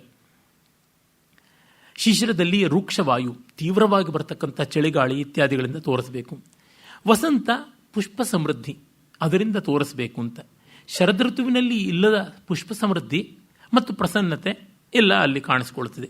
ಗ್ರೀಷ್ಮ ಅಂತೂ ಬೆವರು ಒರೆಸ್ಕೊಳ್ತಕ್ಕಂಥದ್ದು, ನೆಲ ಕಾರುವುದು, ಬೀಸಣಿಗೆಯಲ್ಲಿ ಬೀಸ್ಕೊಳ್ಬೇಕು ಅನ್ನುವಂಥದ್ದು, ಬಾಯಾರಿಕೆ, ಈ ಬಗೆಯಿಂದ ತೋರಿಸ್ಬೋದು. ಬಾಯಾರಿಕೆ ಅನ್ನೋದು ಭರತ ಹೇಳಿಲ್ಲ, ನಾನೀಗ ಹೇಳಿದ್ದೀನಿ. ಅಂಥದ್ದು ಎಷ್ಟನ್ನು ಸೇರಿಸ್ಕೊಳ್ಬೋದು. ಆಯಾ ಋತುಗಳಿಗೆ ತಕ್ಕಂತೆ ಚಂದನ ಹಚ್ಕೊಂಡು ಮೈ ತಂಪು ಮಾಡಿಕೊಂಡ್ವಿ ಅನ್ನೋದು ತೋರಿಸ್ಕೋಬೋದು. ಅದರಿಂದಲೇ ಕಲೆಯಲ್ಲಿ ಆ ಪ್ರತಿಭಾಶಾಲಿಯಾದ ಕಲಾವಿದ ತನ್ನ ಕಲ್ಪನೆಯಿಂದ ಎಷ್ಟೆಷ್ಟನ್ನೋ ಸೇರಿಸಿಕೊಡ್ತಾನೆ. ನಾವು ಸಂಪ್ರದಾಯವನ್ನು ಕಂಡರೆ ಈ ಅಡಿಷನ್ಸ್ ಗೊತ್ತಾಗುತ್ತವೆ, ಈ ಇಂಪ್ರವೈಸೇಷನ್ಸ್ ಗೊತ್ತಾಗುತ್ತವೆ. ತ್ಯಾಗರಾಜರು 4-5 ಸಂಗತಿಗಳು ಮಾಡಿರ್ಬೋದು, ಕೆಲವು ಕಡೆ 3-4 ಇರಬಹುದು, ಕೆಲವು ಕಡೆ 1-2ಕ್ಕೆ ನಿಲ್ಲಬಹುದು. ಅದರ ಮೇಲೆ ಇಂಪ್ರವೈಸೇಷನ್ಸ್ ಮಾಡೋಕ್ಕೆ ಸಾಧ್ಯ. ದೊಡ್ಡವ್ರನ್ನ ಕೇಳಿದಾಗ ಗೊತ್ತಾಗುತ್ತೆ. ಒಮ್ಮೆ ಬಾಲುಮುರಳಿಯವರು ಸಾಮಜವರಗಮನ ಹಾಡಿದ್ದರದು ಕೇಳಿದೆ ನಾನು ಕ್ಯಾಸೆಟ್ನ. ಪಲ್ಲವಿನಲ್ಲಿ ಅಂಥ ಜಾಸ್ತಿ ಸಂಗತಿಗಳಿಲ್ಲ, ಆದರೆ ಸಾಮನಿ ಗಮಜ ಸುಧಾಮಯ ಗಾನ ವಿಚಕ್ಷಣ ಗುಣಶೀಲ ಅನ್ನುವುದರಲ್ಲಿ ಎಷ್ಟೆಷ್ಟು ಸಂಗತಿಗಳು ಮಾಡಿದ್ರು. ಏನು ಅಸಾಮಾನ್ಯವಾದದ್ದಲ್ವಾ ಈತನ ಪ್ರತಿಭೆ ಅಂತ ನನಗೆ ಅನ್ನಿಸ್ತಾ ಇತ್ತು. ಅಂದರೆ ಅವರು ನಮಗೆ ಊಹೆಗೂ ಬರದೇ ಇರತಕ್ಕಂಥ ಜಾಗದಲ್ಲಿ ಮಾಡಬಹುದು. ನಾನು ಎಂತ ನೇರ್ಚಿನ ಎಂತ ಚೂಚಿನ ಅನ್ನುವ ತ್ಯಾಗರಾಜರ ಶುದ್ಧಧನ್ಯಾಸಿ ರಾಗದ ಪಾಠ ಆಗ್ತಾ ಇದ್ದಾಗ ಎಂತ ವಾರಲೈನ ಕಾಂತದಾಸುಲೆ ಅನ್ನು ಎಂತ ವಾರಲೈನ ಕಾಂತದಾಸುಲೆ ಅಂತ ತಿಶ್ರಗತಿ ಮಾಡಿ ಹೇಳಿದೆ. ನನ್ನ ಗುರುಗಳು ತುಂಬ ಚೆನ್ನಾಗಿದೆ, ಇದನ್ನು ನಾನು ಸೇರಿಸ್ಕೋತೀನಿ ಅಂತಂದರು ನಾಗವಲ್ಲಿಯವರು. ಅಂದರೆ ಮನೋಧರ್ಮ ಗುರುವೋ ಶಿಷ್ಯನೋ ಅನ್ನೋ ವ್ಯತ್ಯಾಸವಲ್ಲ, ಅದನ್ನು ಹೇಗೂ ಮೈಗೂಡಿಸಿಕೊಳ್ಳಬಹುದಾದದ್ದು ಉಂಟೇ ಉಂಟು. ಈ ರೀತಿಯಾದ ಇಂಪ್ರೊವೈಸೇಷನ್ಗೆ ಒಂದು ಅವಿಚ್ಛಿನ್ನ ಸಂಪ್ರದಾಯ. ಅದರಿಂದ ಡೇಟಾ ಬೇಸ್ ಅಂತೀವಲ್ಲ, ಅದು ದೊಡ್ಡದಾಗ್ತಾ ಬರ್ತಾ ಹೋಗುತ್ತದೆ. ಹೀಗೆ ಮಾಡಿಕೊಳ್ಬಹುದು. ಮಳೆಗಾಲದಲ್ಲಿ ಮಳೆ ಸುರಿತಕ್ಕಂಥದ್ದು, ಮಿಂಚು ಗುಡುಗು, ಆ ಶಬ್ದ, ಮಿಂಚನ್ನು ಕಣ್ಣು ಕೋರೈಸ್ತಕ್ಕಂಥದ್ದು, ಕಿವಿ ಭಯಕ್ಕೆ ಮುಚ್ಚಿಕೊಳ್ಳುವಂಥದ್ದು, ಮತ್ತು ಒದ್ದೆ ಆದ ಮೈಯನ್ನು, ಗಡಗಡ ಶರೀರವನ್ನು, ಮತ್ತು ಬಟ್ಟೆ ಒದ್ದೆ ಆದದ್ದನ್ನು ಹಿಂಡಿಕೊಳ್ತಕ್ಕಂಥದ್ದು, ಕೊಡೆ ಬಿಚ್ಚಿ ಹಿಡಿಯೋದು, ಈ ಥರದ್ದು ಎಷ್ಟೆಷ್ಟನ್ನೋ ಮಾಡಿ ತೋರಿಸುವಂಥ ಅವಕಾಶಗಳು ಉಂಟು. ಹಾಗೆ ಮಳೆಗಾಲ, ಈ ರೀತಿಯಲ್ಲಿ ಯಾವ್ಯಾವ ಋತು, ಯಾವ್ಯಾವ ಕಾಲ ಹೇಗೋ ಅದನ್ನೆಲ್ಲವನ್ನೂ ಮಾಡಬೇಕು ಅಂತ. ಯದ್ಯಸ್ಯ ಚಿಹ್ನಂ ವೇಷೋವಾ ಕರ್ಮವಾ ರೂಪಮೇವವಾ ನಿರ್ದೇಶ್ಯ ಸರ್ವತಸ್ತೇನ ಇಷ್ಟಾನಿಷ್ಟಾರ್ಥ ದರ್ಶನಾತ್ ಅಂತ ಹೇಳ್ತಾನೆ.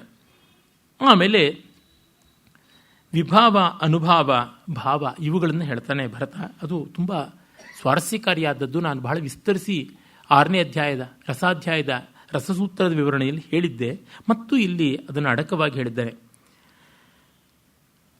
ಭಾವಾಭಿನಯನಂ ಕುರ್ಯಾತ್ ವಿಭಾವಾನಾಂ ನಿದರ್ಶನೈಃ ತಥೈವ ಚಾನುಭಾವಾನಾಂ ಭಾವಸಿದ್ಧಿ ಪ್ರವರ್ತಿತ ವಿಭಾವೇನ ಹೃತಂ ಕಾರ್ಯಂ ಅನುಭಾವೇನ ನೀಯತೆ ಆತ್ಮಾನುಭವನಂ ಭಾವೋ ವಿಭಾವ ಪರದರ್ಶನಂ ಗುರುರ್ಮಿತ್ರಂ ಸಖಾ ಸ್ನಿಗ್ಧ ಸಂಬಂಧಿ ಬಂಧುರೇವ ವಾ ಆವೇದ್ಯತೆ ಹಿ ಯಃ ಪ್ರಾಪ್ತಃ ಸವಿಭಾವಃ ಇತಿ ಸ್ಮೃತಃ ಯತ್ವಸ್ಯ ಸಂಭ್ರಮೋತ್ಥಾನೈಃ ಅರ್ಘ್ಯಪಾದ್ಯಾಸನಾದಿಭಿಃ ಪೂಜನಂ ಕ್ರಿಯತೆ ಭಕ್ತ್ಯಾ ಸೋನುಭಾವ ಪ್ರಕೀರ್ತಿತಃ ಏವಂ ಅನ್ಯೇಷ್ವಪಿ ಜ್ಞೇಯೋ ನಾನಾ ಕಾರ್ಯ ಪ್ರದರ್ಶನಾತ್ ವಿಭಾವೋ ವಾಪಿ ಭಾವೋ ವಾ ವಿಜ್ಞೇಯೋರ್ಥವಶಾತ್ ಬುಧೈಃ ಯತ್ಸ್ವಪಿ ಪ್ರತಿಸಂದೇಶೋ ದೂತಸ್ಯೇಹ ಪ್ರದೀಯತೆ ಸೋನುಭಾವ ಇತಿ ಜ್ಞೇಯಃ ಪ್ರತಿಸಂದೇಶದರ್ಶಿತಃ ಏವಂ ಭಾವೋ ವಿಭಾವೋ ವಾಪಿ ಅನುಭಾವಶ್ಚ ಕೀರ್ತಿತಃ ಪುರುಷೈರಭಿನೇಯ ಸ್ಯಾತ್ ಪ್ರಮದಾದಿಭಿರಥಾಪಿ ವಾ. ಇಲ್ಲಿ ನೋಡಿ, ಒಂದು ಉದಾಹರಣೆಯ ಸಮೇತ ಹೇಳಿದ್ದಾನೆ. 6ನೇ ಅಧ್ಯಾಯದಲ್ಲಿ ಚುಟಿಕದಲ್ಲಿ ಹೇಳಿರ್ತಕ್ಕಂಥ ಭರತ ಇಲ್ಲಿ ತುಂಬ ಚೆನ್ನಾಗಿ ಒಂದು ಉದಾಹರಣೆಯಿಂದನೇ ಹೇಳ್ತಾನೆ. ಭಾವ ಅಂದರೆ ನಮ್ಮ ಅಸ್ತಿತ್ವಕ್ಕೆ ಸಂಬಂಧಪಟ್ಟದ್ದು.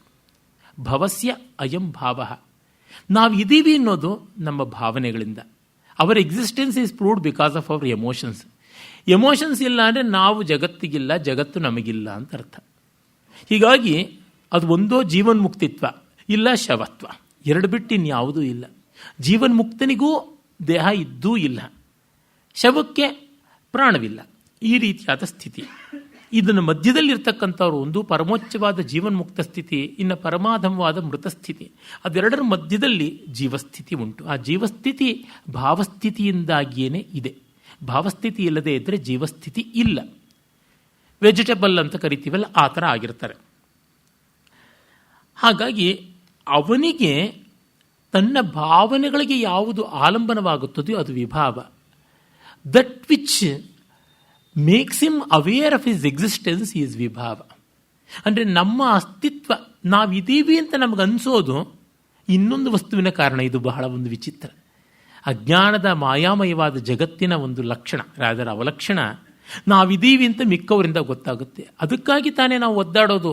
ನಾನು ಫೇಸ್ಬುಕ್ಕಲ್ಲಿ, ಇನ್ಸ್ಟಾಗ್ರಾಮ್ನಲ್ಲಿ ಫೋಟೋ ಹಾಕ್ಕೊಂಡೆ, ಯಾರೂ ಮೂಸ್ ನೋಡಿಲ್ಲ, ಒಂದು ಲೈಕೂ ಬರಲಿಲ್ಲ ಅಂದರೆ ನಾವು ಇಲ್ಲವೇ ಇಲ್ಲ ಅಂತ ನಮ್ಗೆ ಸ್ಥಿತಿ ಬಂದ್ಬಿಡುತ್ತೆ. ಯಾರೋ ಒಬ್ಬರು ನೀವು ಬದುಕಿದ್ದೀರಾ ಅಂತ ಹೆಬ್ಬೆಟ್ಟು ಎತ್ತಬೇಕು, ಇಲ್ಲದೇ ಇದ್ರೆ ನಮಗೆ ಉರಿದೋಗುತ್ತೆ, ನಮ್ಮ ಅಸ್ತಿತ್ವ ಇಲ್ಲ ಅಂತ. ಅಂದರೆ ನಮ್ಮ ಅಸ್ತಿತ್ವ ಮತ್ತೊಬ್ಬರಿಂದ ಆಗಿದೆ.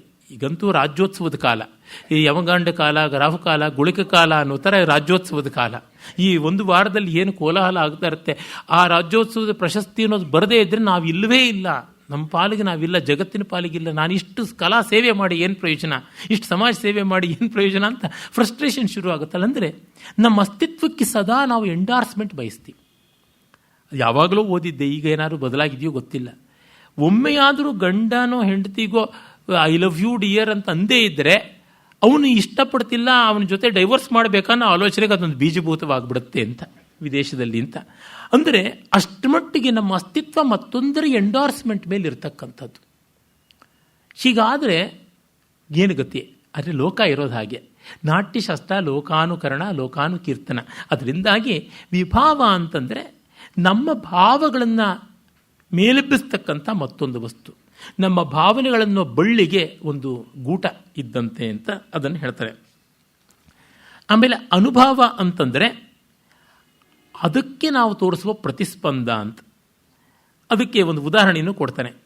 ಗುರು, ಮಿತ್ರ, ಸ್ನೇಹಿತ, ಬಂಧು, ಹೀಗೆ ಯಾರಾದರೂ ಮನೆಗೆ ಬರ್ತಾರೆ ಅಂದರೆ ಆ ಗುರುವೋ ಸ್ನೇಹಿತನೋ ಬಂಧುವೋ ಅವರು ವಿಭಾವ. ಅವ್ರು ಮನೆಗೆ ಬರ್ತಿದ್ದಂತೆಯೇ ಬಾಗಿಲು ತಟ್ತಾ ಇದ್ದಂತೆ ಬಾಗಿಲು ತೆಗೆಯೋದು, ಒಳಗೆ ಬನ್ನಿ ಅನ್ನೋದು, ಕೂಡಿಸೋದು, ಏನಾದರೂ ಪಾನೀಯ ಕೊಡೋದು, ಇವೆಲ್ಲ ಅನುಭವಗಳು ಅಂತ ಹೇಳ್ತಾನೆ. ಹಾಗೆ ಬಂದಿರತಕ್ಕಂಥವ್ರನ್ನ ಸಂಭ್ರಮದಿಂದ ಸ್ವಾಗತಿಸೋದು, ಅರ್ಘ್ಯಪಾದ್ಯ ಕೊಡುವಂಥದ್ದು, ಈ ಥರದ್ದು ಅಂತ ಆ ಉದಾಹರಣೆಗಳನ್ನೇ ಕೊಡ್ತಾರೆ. ಆಮೇಲೆ ಅವ್ರ ಬಗೆಗೆ ಇರ್ತಕ್ಕಂಥ ನಮ್ಮ ವ್ಯಕ್ತಿಗತವಾದ ನಮ್ಮ ಒಳಗಿನ ಗೌರವವೋ ಪ್ರೀತಿಯೋ ಇರುತ್ತಲ್ಲ, ಅವು ಸ್ಥಾಯಿ ಭಾವಗಳು ನಮ್ಮೊಳಗಿವೆ. ಅದ್ರ ಜೊತೆಗೆ ಅವರೇನು ಚೆನ್ನಾಗಿದ್ದಾರಾ ತಿಳ್ಕೋಬೇಕು ಅಂತ ಒಂದು ಕುತೂಹಲ ಇರುತ್ತೆ. ಮತ್ತು ಇನ್ನೊಂದು, ಅವ್ರು ಯಾಕೋ ಸಪ್ಪಗಿದಾರಲ್ಲ, ಏನಾಯಿತು ಏನೋ ಪಾಪ ಅಂತ ಒಂದು ಕಳವಳ ಇರುತ್ತೆ. ಅಥವಾ ಅವ್ರು ನಮಗೆ ಯಾವುದೊಂದು ಅಪಕಾರ ಮಾಡಿದ್ರು ಅಂದರೆ ಅದ್ರ ಮೇಲೆ ಒಂದು ಕೋಪ ಇರುತ್ತೆ. ಅಥವಾ ಅಯ್ಯೋ ಬರ್ತಾರೆ ಬಿಡು, ದಿವಸ ಬರ್ತಾ ಇರ್ತಾರೆ, ದಿವಸ ಅವ್ರು ಕಳವರು ಯಾರು ಅಂತ ಅಂದುಕೊಳ್ಳಲು ಒಂದು ಉದಾಸೀನ ಇರುತ್ತೆ. ಇವೆಲ್ಲ ವ್ಯಭಿಚಾರಿ ಭಾವಗಳು ಅಂತ. ಹೀಗೆ ವಿಭಾವಾನುಭಾವ ಸಾಮಗ್ರಿಗಳು ಸೇರಿಕೊಂಡು ಪ್ರತಿ ಸನ್ನಿವೇಶವೂ ಇರುತ್ತವೆ.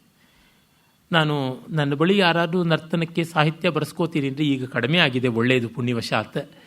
ಮುಂಚೆ ಹೀಗೆ ಪ್ರಾಣ ತೆಗಿತಾ ಇದ್ವಿ ಈ ಥರ ಪ್ರಶ್ನೆಗಳ ಕೇಳಿ.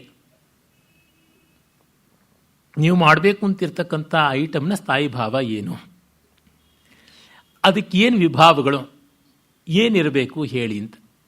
ಈಗ ಒಂದು ಫ್ಲೋ ಚಾರ್ಟ್ ಅಂತ ಕರೀತಾರೆ, ಕಂಪ್ಯೂಟರ್ ಸೈನ್ಸಲ್ಲಿ ಎಲ್ಲದರೊಳಗೂ ಬಳಸ್ತಾರೆ. ಫ್ಲೋ ಚಾರ್ಟ್ ಯಾವುದು ಅಂದರೆ ವಿಭಾವಾನುಭಾವ ವ್ಯಭಿಚಾರಿ ಭಾವದ ಈಕ್ವೇಷನ್ಸ್ ಬರೆಯೋದು ಅಂತ. ಆ್ಯಕ್ಷನ್ ರಿಯಾಕ್ಷನ್ ಅಂತ ಈಕ್ವೇಷನ್ಸ್ ಬರುತ್ತೆ. ಈಗ ಶಕುಂತಲೆ ದುಷ್ಯಂತನಿಗೆ ವಿಭಾವ ಅಂತಂದ ತಕ್ಷಣವೇ ದುಷ್ಯಂತ ಶಕುಂತಲೆ ನೋಡಿದ ತಕ್ಷಣ ಏನೇನು ಮಾಡ್ದ, ಕೈಯಿಂದ ಏನು ಮಾಡ್ದ, ಮುಖದಿಂದ ಏನು ಮಾಡ್ದ, ಮನಸ್ಸಲ್ಲಿ ಏನು ಮಾಡ್ದ, ಆ ವಿಭಾವ ವ್ಯಭಿಚಾರಿ ಭಾವಗಳು, ವಿಭಾವದಿಂದ ಬರ್ತಕ್ಕಂಥ ಅನುಭವ ವ್ಯಭಿಚಾರಿ ಭಾವಗಳು ಬರವಣಿಗೆ ಮಾಡ್ತಾ ಹೋಗಬೇಕು. ಹಾಗೆ ಬರ್ಕೊಂಡು ಹೋದಾಗ ಇಡೀ ನಾಟ್ಯ ಕೊರಿಯೋಗ್ರಫಿ ಕಾಣಿಸ್ತೈತೆ. What is choreography? ಮ್ಯಾಪಿಂಗ್ ಅನುಭಾವಾಸ್ ಅಂಡ್ ವ್ಯಭಿಚಾರಿ ಭಾವಾಸ್ ಟು ವಿಭಾವ, ಇನ್ನೇನೂ ಅಲ್ಲ. ಹಾಗಾಗಿ ಡ್ಯಾನ್ಸ್ನ ಸ್ಕ್ರಿಪ್ಟ್ ಬರೆಯೋದು ಅಂದರೆ ಇದೇನೆ. ಇದನ್ನು ನಮ್ಮ ನರ್ತನ ಗುರುಗಳು ಯಾರೂ ಹೇಳಿಕೊಡೋಲ್ಲ, ಮಾಡಿ ತೋರಿಸ್ಬೋದು. ಆದರೆ ಒಂದು ಶಾಸ್ತ್ರಶುದ್ಧವಾದ ಒಂದು ವ್ಯವಸ್ಥಿತವಾದ ರೀತಿಯ ಡೆಫಿನೇಷನ್ ಕೊಟ್ಟರೆ ಮೇಲೂ ಭರತ ಅದನ್ನು ಕೊಟ್ಟಿದ್ದಾನೆ ಅಂತ ಓದ್ಕೊಂಡ್ರಾದರೂ ಪರವಾಗಿಲ್ಲ. ಇದು ದೊಡ್ಡ ದುರ್ದೈವ. ನಟನೆಯಲ್ಲಿ ಕಲಿಸ್ತಕ್ಕಂಥದ್ದು ಇದೇನೆ. ನೀವು ಇದರ ಪರಾಕಾಷ್ಠೆ ನೋಡಬೇಕು ಅಂದರೆ ನನಗನ್ನಿಸ್ತಕ್ಕಂಥದ್ದು ವಾಲ್ಟ್ ಡಿಸ್ನಿಯ ಕಾರ್ಟೂನುಗಳು.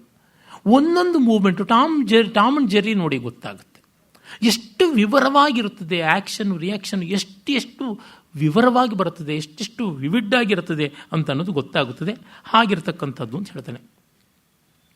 ಆಮೇಲೆ ಪುರುಷರಿಗೆ ಸಾಮಾನ್ಯವಾಗಿ ಈ ಥರದ ಅಭಿನಯಕ್ಕೆ ಅನುಕೂಲವಾಗುವಂಥ ಸ್ಥಾನ ಯಾವುದು, ಸ್ತ್ರೀಯರಿಗೆ ಯಾವುದು ಅಂತ ಹೇಳ್ತಾನೆ. ಅದು ಆಂಗಿಕಾಭಿನಯದ ಕಾಲದಲ್ಲಿ ನಾನು ವಿಸ್ತರಿಸಬಲ್ಲೆ. ಪುರುಷರಿಗೆ ವೈಷ್ಣವ ಸ್ಥಾನ, ಸ್ತ್ರೀಯರಿಗೆ ಆಯತ ಅಥವಾ ಅವಹಿತ ಸ್ಥಾನ ಅಂತ ಕೊಡ್ತಾನೆ. ಅದು ವೈಷ್ಣವ ಸ್ಥಾನ ತುಂಬ ಅನುಕೂಲಕಾರಿಯಾದದ್ದು. ವೈಷ್ಣವ ಸ್ಥಾನ ಅಂತಂದರೆ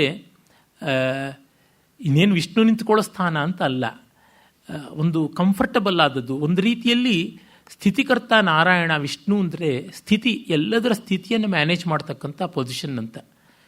ದುರ್ದೈವ ಈ ಹೊತ್ತಿನ ಭಾರತೀಯ ಸಾಂಪ್ರದಾಯಿಕ ನೃತ್ಯ ಅಂತ ಏನು ಹೇಳ್ತೀವಿ ಒಂದರೊಳಗೂ ಇದನ್ನು ಚೆನ್ನಾಗಿ ಬಳಸ್ಕೊಳ್ಳಲ್ಲ. ಒಂದು ಸ್ವಲ್ಪ ಮಟ್ಟಿಗೆ ಒಡಿಸ್ಸಿನಲ್ಲಿದೆ, ಮಿಕ್ಕಿ ಯಾವುದ್ರೊಳಗೂ ಜಾಸ್ತಿ ಬಳಸ್ಕೊಳ್ಳಲ್ಲ. ಅರಮಂಡಿ ಅಂತ ವೈಶಾಖ ಸ್ಥಾನಕ್ಕೆ ಇಟ್ಕೊಂಡ್ಬಿಡ್ತಾರೆ, ಇಂದ್ರಮಂಡಲ ಇಟ್ಕೋತಾರೆ, ತುಂಬ ಕಷ್ಟ ಈ ಸದಿರ್ ಭರತನಾಟ್ಯದಲ್ಲಿ. ಇನ್ನು ಕಥಕ್ನಲ್ಲಿ ಸಮಸ್ಥಾನ ಇಟ್ಕೊಂಡ್ಬಿಡ್ತಾರೆ, ಅದೊಂಥರ ಅಟೆನ್ಷನ್ ಡ್ರಿಲ್ ಆಗಿಬಿಡುತ್ತೆ. ಇನ್ನು ಇಂದ್ರಮಂಡಲ ವೈಶಾಖ ಸ್ಥಾನ ಅಂತ ಅಗ್ಗಲಕ್ಕೆ ಕಾಲು ಮಾಡಿಕೊಂಡು ಅದನ್ನು ಪಾರ್ಷ್ಣಿಪಾದ ಅಂತ ಕಾಲನ್ನು ಮಡಚ್ಕೊಂಡು ನಿಂತ್ಕೊಳ್ತಾರೆ. ಕಥಕಳಿಯಲ್ಲಿ ಮತ್ತು ಮೋಹಿನಿ ಆಟಂದಲ್ಲಿ ಏನೂ ಮಾಡೋಕ್ಕಾಗೋಲ್ಲ. ಸೊಂಟದ ಮೇಲೆ ಆಡಿಸ್ತಾ ಇರಬೇಕು ಮೈಯನ್ನಷ್ಟೇ. ಎಷ್ಟೊತ್ತು ಸಾಧ್ಯ? ಪುಂಗಿಗೆ ಹಾವನ್ನು ಹೆಡೆ ಆಡಿಸ್ದಂಗೆ ಇರುತ್ತೆ ಅಷ್ಟೇ. ಆ ವೈಷ್ಣವ ಸ್ಥಾನ ಒಂದು ಪಾದಕ್ಕೆ ಮತ್ತೊಂದು ಪಾದವನ್ನು ಪರ್ಪೆಂಡಿಕ್ಯುಲರ್ ಆಗಿ ಮಾಡಿ ಅವೆರಡರ ಮಧ್ಯೆ ಸಾಮಾನ್ಯ 1.5-2 ತಾಲದಷ್ಟು ಅಂತರ ಇಟ್ಟುಕೊಂಡು ನಿಲ್ತಕ್ಕಂಥದ್ದು. ಬಹಳ ಈಸಿಯಾಗಿ left to right weight shift ಆಗ್ತಾ ಇರುತ್ತೆ. ತುಂಬ ಕಂಫರ್ಟಬಲ್ ಆದದ್ದು. ಬಹಳ ಎಡಗಡೆ ಬಲಗಡೆ ಎಲ್ಲ ಕಡೆಗೂ ನೋಡೋದಕ್ಕೆ ಅನುಕೂಲ ಇರುತ್ತೆ. ತುಂಬ ಸುಂದರವಾದ ಸುಖಕರವಾದಂಥದ್ದು. ಸ್ಟ್ಯಾಂಡರ್ಡ್ ಈಸ್ ಅಂತೀವಲ್ಲ, ಆ ಸ್ಟ್ಯಾಂಡರ್ಡ್ ಈಸ್ ಅನ್ನುವ ಡ್ರಿಲ್ಲಿನ ಸ್ಥಾನಕ್ಕಿಂತಲೂ ತುಂಬ ಈಸ್ ಆಗಿರ್ತಕ್ಕಂಥದ್ದು ಅಂತ ಸ್ವಾನುಭವದಿಂದ ನಾನು ಹೇಳ್ತಾ ಇರೋದು ವೈಷ್ಣವ ಸ್ಥಾನ. ಆ ವೈಷ್ಣವ ಸ್ಥಾನದಲ್ಲಿ ತುಂಬ ಸಹಜವಾದ ಅಭಿನಯಗಳನ್ನು ಮಾಡಬೇಕು ಅಂತ ಭರತ ಹೇಳ್ತಾನೆ. ಅಂದರೆ ನಾವು ಎಷ್ಟು ದೂರ ಬಂದಿದ್ದೀವಿ ಅಂತ ಗೊತ್ತಾಗುತ್ತದೆ ಇದರಿಂದ, ಈ ಅದ್ಭುತವಾದಂಥ ಶಾಸ್ತ್ರದಿಂದ. ಇನ್ನು ಆಯತ ಅವಹಿತ ಸ್ತ್ರೀಯರಿಗೆ ಅದಕ್ಕೆ ನೋಡಬೇಕು ಅಂದರೆ ನಮ್ಮ ಶ್ರೀದೇವಿ ಭೂದೇವಿ ಎಲ್ಲ ನಿಂತಿರ್ತಕ್ಕಂಥದ್ದು ಏನಿದೆ, ಉತ್ಸವ ಮೂರ್ತಿಗಳು ದೇವಸ್ಥಾನದಲ್ಲಿ ಕಾಣಿಸ್ತಾರಲ್ಲ, ಅದನ್ನು ನೋಡಿಕೊಂಡ್ರೆ ಗೊತ್ತಾಗುತ್ತೆ. ಅಲ್ಲಿ ಮತ್ತೆ ಒಂದು ಕಾಲಿನ ಮೇಲೆ ಭಾರ, ಮತ್ತೊಂದು ಕಾಲು ಹಗುರ, ಆಮೇಲೆ ಕ್ರಮಕ್ರಮವಾಗಿ ಶಿಫ್ಟ್ ಮಾಡ್ಕೊಳ್ತಕ್ಕಂಥದ್ದು. ಉದ್ವಾಹಿತ ಕಟಿ ಈ ಥರದ್ದೆಲ್ಲ ಇರುತ್ತದೆ. ನಾನು ಆಂಗಿಕಾಭಿನಯಕ್ಕೆ ಬಂದಮೇಲೆ ಅದನ್ನು ಹೆಚ್ಚು ವಿಸ್ತರಿಸ್ತೀನಿ. ಆಮೇಲೆ ಈ ಕೋಪ, ದುಃಖ ಇತ್ಯಾದಿಗಳಿಗೆಲ್ಲ ಹೇಗೆ ಮಾಡಬೇಕು ಅಂತ ಇವನ್ನೆಲ್ಲವನ್ನು ಭಾವಾಧ್ಯಾಯದಲ್ಲಿ ಅನುಭವಗಳ ರೂಪದಲ್ಲಿ ಹೇಳಿದ್ದಾಗಿದ್ದರಿಂದ ಬೇಕಿಲ್ಲ. ಮತ್ತೆ ಹೇಳ್ತಾರೆ, ಸರ್ವೇ ಸಲಲಿತಾಭಾವಾ ಸ್ತ್ರೀಭಿ ಕಾರ್ಯ ಪ್ರಯತ್ನತಃ ಧೈರ್ಯ ಮಾಧುರ್ಯ ಸಂಪನ್ನ ಭಾವ ಕಾರ್ಯಾಸ್ತು ಪೌರುಷಾ ಅಂತ. ಲಲಿತ ಮನೋಹರವಾದ ಜೆಂಟಲ್ ಅಂಡ್ ಟೆಂಡರ್ ಆದದ್ದನ್ನು ಹೆಣ್ಣು ಮಕ್ಕಳದು ಅಂತ, ಧೈರ್ಯವಾದದ್ದು ನಾಜೂಕಾದದ್ದು ಹಾಗೂ ಇರ್ತಕ್ಕಂಥದ್ದು ಗಂಡಸರು ಮಾಡಬಹುದಾದದ್ದು ಅಂತ. ಅಂದರೆ ಯಾತಕ್ಕೆ ಇವರು ಹೆಣ್ಣು ಗಂಡು ಅಂತ ಭೇದ ಮಾಡ್ತಾ ಇದ್ದಾರೆ ಅಂತ, ಅವರ ದೇಹ ರಚನೆ ಹೇಗಿದೆ, ಅವರ ಮನೋರಚನೆ ಹೇಗಿದೆ ಅಂತ ಮಾಡ್ತಕ್ಕಂಥದ್ದು. ಇವತ್ತು ಸಮಾನತೆಯನ್ನು ಸಾಧಿಸೋದಕ್ಕೋಸ್ಕರ ಹೆಣ್ಣುತನ ಅಂತ ಇರುವ ಅಮೂಲ್ಯವಾದ ಗುಣವನ್ನು ಪಕ್ಕಕ್ಕಿಟ್ಟು ಮಾಡಿದ್ರೆ ಅದು ಕಾಕಿ ನಡಕ ಮರ್ಚಿಪೋಯಿ ಹಂಸ ನಡಕ ರಾಲೇದು ಅಂತ ಹಾಗಾಗ್ಬಿಡುತ್ತೆ. ಅಥವಾ ಹಂಸ ನಡಕ ಮರ್ಚಿಪೋಯಿ ಕಾಕಿ ನಡಕ ರಾಲೇದು. ಕಾಗೆ ನಡಿಗೆ ಬರಲಿಲ್ಲ, ಹಂಸದ ನಡಿಗೆ ಮರ್ತೋಯ್ತು, ಅಥವಾ ಹಂಸದ ನಡಿಗೆ ಬರಲಿಲ್ಲ, ಕಾಗೆ ನಡಿಗೆ ಮರ್ತೋಯ್ತು ಅಂತ. ನಮ್ಮ ಶಕ್ತಿ ಸಾಮರ್ಥ್ಯ ಎಲ್ಲಿದೆ ಅಲ್ಲಿ ನಾವು ದುಡಿಯಬೇಕು. ಕೆಲವು ಇಬ್ಬರಿಗೂ ಸಾಮ್ಯ ಇರುವ ಕಾಮನ್ ಆದಂಥದ್ದಿರುತ್ತೆ. ಈಗ ಒಂದು ಜಾಯಿಂಟ್ ಫ್ಯಾಮಿಲಿ ಮನೆಯಲ್ಲಿ 6 ಜನ ಅಣ್ಣ ತಮ್ಮಂದಿರಿಗೆ ಅವ್ರಿಗೆ ಪ್ರತ್ಯೇಕವಾದ ಬೆಡ್ರೂಮ್ಗಳಿರ್ಬೋದು, ಅಥವಾ ಒಂದು ಅಪಾರ್ಟ್ಮೆಂಟಲ್ಲಿ ಒಬ್ಬೊಬ್ಬರಿಗೂ ಬೇರೆ ಬೇರೆ ಮನೆಗಳಿರ್ಬೋದು. ಆದರೆ ಫ್ಲ್ಯಾಟ್ಗಳಾಗಿ ಎಲ್ರಿಗೂ ಕಾಮನ್ ಪ್ಲೇಸ್ ಅಂತ ಇರುತ್ತೆ. ಅದು ಬೋರ್ಡ್ ರೂಮ್ ಇರ್ಬೋದು, ಸ್ವಿಮ್ಮಿಂಗ್ ಪೂಲ್ ಇರ್ಬೋದು, ಮತ್ತು ಕಾರಿಡಾರ್ಸ್ ಇರ್ಬೋದು, ಲಿಫ್ಟ್ಗಳಿರ್ಬೋದು, ಇವೆಲ್ಲ ಕಾಮನ್ ಪ್ಲೇಸಸ್ ಅಂತ ಆಗುತ್ತೆ.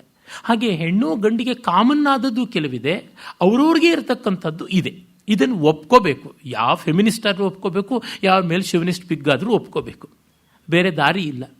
ಹಾಗೆ ಒಪ್ಪಿಕೊಂಡ್ರೆ ಅನುಕೂಲ ಉಂಟು, ಆಕರ್ಷಣೆ ಉಂಟು, ಎಲ್ಲಕ್ಕಿಂತ ಮಿಗಿಲಾಗಿ ಪ್ರಯೋಜನವೂ ಉಂಟು, ಅಂದಾನೂ ಉಂಟು.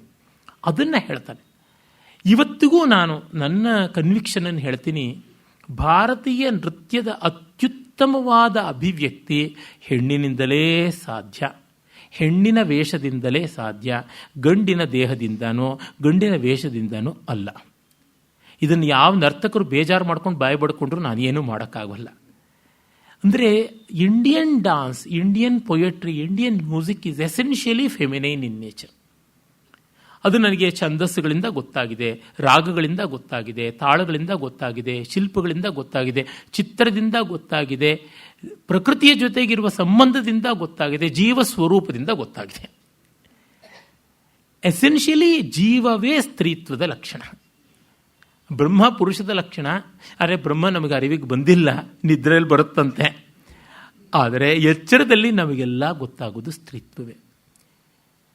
ಆ ಹೆಲ್ಪ್ಲೆಸ್ನೆಸ್ ಒಂದು ಡೈಮೆನ್ಷನ್ ಇದೆಯಲ್ಲ, ಅದು ಜೀವ ಸ್ವಭಾವ, ಅದು ಸ್ತ್ರೀ ಸ್ವಭಾವ. ಅದನ್ನು ಆ ಕಾರಣದಿಂದಲೇ ಇಂಬ್ಯಾಲೆನ್ಸ್ ಇರುತ್ತೆ. ಆ ಇಂಬ್ಯಾಲೆನ್ಸನ್ನು ಎಷ್ಟು ಆಕರ್ಷಕವಾಗಿ ತೋರಿಸಿದ್ರೆ ಅಷ್ಟು ಆಕರ್ಷಕವಾಗಿ ನೃತ್ಯ ಆಗುತ್ತದೆ. ಒಂದು ಬಳ್ಳಿನ ನೋಡಿದ್ರೆ ಗೊತ್ತಾಗುತ್ತೆ ಆ ಇಂಬ್ಯಾಲೆನ್ಸ್ನಲ್ಲಿ ಎಷ್ಟು ಬ್ಯೂಟಿ ಇದೆ ಅಂತ. ಹೀಗಿರುವಂಥದ್ದು ನಮ್ಮ ಭಾರತೀಯ ಕಲೆಗೆ ಆ ಥರದ್ದುಂಟು. ನೋಡಿ, ನೀವು ಒಂದು ರಾಗದಲ್ಲಿ ಎಲ್ಲಿಯಾದರೂ ರೌದ್ರ ಬೀಭತ್ಸ ಭಯಾನಕಗಳನ್ನು ತೋರಿಸೋದಕ್ಕೆ ನಮ್ಮ ಸಂಗೀತದಲ್ಲಿ ಹೆಚ್ಚು ಅನುಕೂಲತೆ ಇದೆಯಾ, ಪಾಶ್ಚಾತ್ಯ ಸಂಗೀತದಲ್ಲಿ ಇದೆಯಾ ಅಂತ? ಪಾಶ್ಚಾತ್ಯ ಸಂಗೀತದಲ್ಲಿದೆ. ಆದರೆ ಅಲ್ಲಿ ಶೃಂಗಾರಕ್ಕೆ ಹೆಚ್ಚು ಅವಕಾಶ ಇದೆಯಾ, ನಮ್ಮಲ್ಲಿದೆಯಾ ನೋಡಿ. ಅಲ್ಲಿ ಭಕ್ತಿಗೆ ಹೆಚ್ಚು ಅವಕಾಶ ಇದೆಯಾ, ನಮ್ಮಲ್ಲಿದೆಯಾ ನೋಡಿ. ಅಲ್ಲಿ ಕರುಣಕ್ಕೆ ಜಾಸ್ತಿ ಅವಕಾಶ ಇದೆಯಾ, ನಮ್ಮಲ್ಲಿದೆಯಾ ಅಂತ ನೋಡಿ. ಈ ಥರದ್ದು ಮೃದುಭಾವಗಳು ಯಾವುದಿವೆ ಅದಕ್ಕೆ ನಮ್ಮಲ್ಲಿ ಹೆಚ್ಚು ಉಂಟು. ಅದನ್ನು ಇಟ್ಟುಕೊಂಡು ಇದನ್ನು ಹೇಳ್ತಾ ಇದ್ದಾರೆ. ಹಾಗಾಗಿ ಭರತನನ್ನು ಜೆಂಡರ್ ಡಿಸ್ಪ್ಯಾರಿಟಿ ಅಂತ ಆ ರೀತಿಯಾಗಿ ಗೂಬೆ ಕೂಡಿಸ್ತಕ್ಕಂಥದ್ದು ಅಲ್ಲವೇ ಅಲ್ಲ. ಆ ಥರದ್ದು ಅವಿವೇಕದ ಅಧ್ಯಯನಗಳನ್ನು ಹೆಂಗಸರು ಅಂತ ದೇಹ ಮಾತ್ರದಿಂದ ಆಗಿರ್ತಕ್ಕಂಥ ಮಾಂಸದ ಮುದ್ದೆಗಳು ಮಾಡಿವೆ. ಅದು ಏನಂತ ಹೇಳಬೇಕು ಗೊತ್ತಿಲ್ಲ. ಅಂದರೆ ಇಂಥ ಅದ್ಭುತವಾದ ವಿದ್ಯೆಯನ್ನು, ಶಾಸ್ತ್ರವನ್ನು, ಅದಕ್ಕೆ ಏನು ಪ್ರಯೋಜನ ಉಂಟು, ಅದರ ಮೂಲಕ ನಮಗೇನು ಉದ್ಧಾರ ಆಗ್ಬೋದು ಅನ್ನೋದನ್ನು ನೋಡಿಕೊಳ್ಬೇಕು. ಅಂದರೆ ಈ ಕಮ್ಯುನಿಸ್ಟಿಕ್ ಮೆಂಟ್ಯಾಲಿಟಿ ಇದೆಯಲ್ಲ, ಅಶಕ್ತೋಹಂ ಗೃಹಾರಂಭೆ ಶಕ್ತೋಹಂ ಗೃಹಭಂಜನೆ, ಮನೆ ಕಟ್ಟೋಕ್ಕೆ ಬರಲ್ಲ, ಮನೆ ಒಡೆಯೋಕ್ಕೆ ಬರುತ್ತೆ ಅಂತ. ಅವರು ಕೈಯಿಟ್ಟಲ್ಲಿ ಕಾಲಿಟ್ಟಲ್ಲಿ ಯಾವುದೂ ಬೆಳೆದಿಲ್ಲ. ಭಸ್ಮಾಸುರನಿಗಿಂತ ಭಸ್ಮಾಸುರರು ಆ ಥರದವರು ಸರ್ವವನ್ನು ನಾಶ ಮಾಡಿದ್ದಾರೆ. ಅವರು ಎಲ್ಲಿ ಕೈಯಿಟ್ಟರೆ ಎಲ್ಲಿ ಕಾಲಿಟ್ಟರೆ ಅಲ್ಲಿ ನಾಶ ಮಾಡಿದ್ದಾರೆ.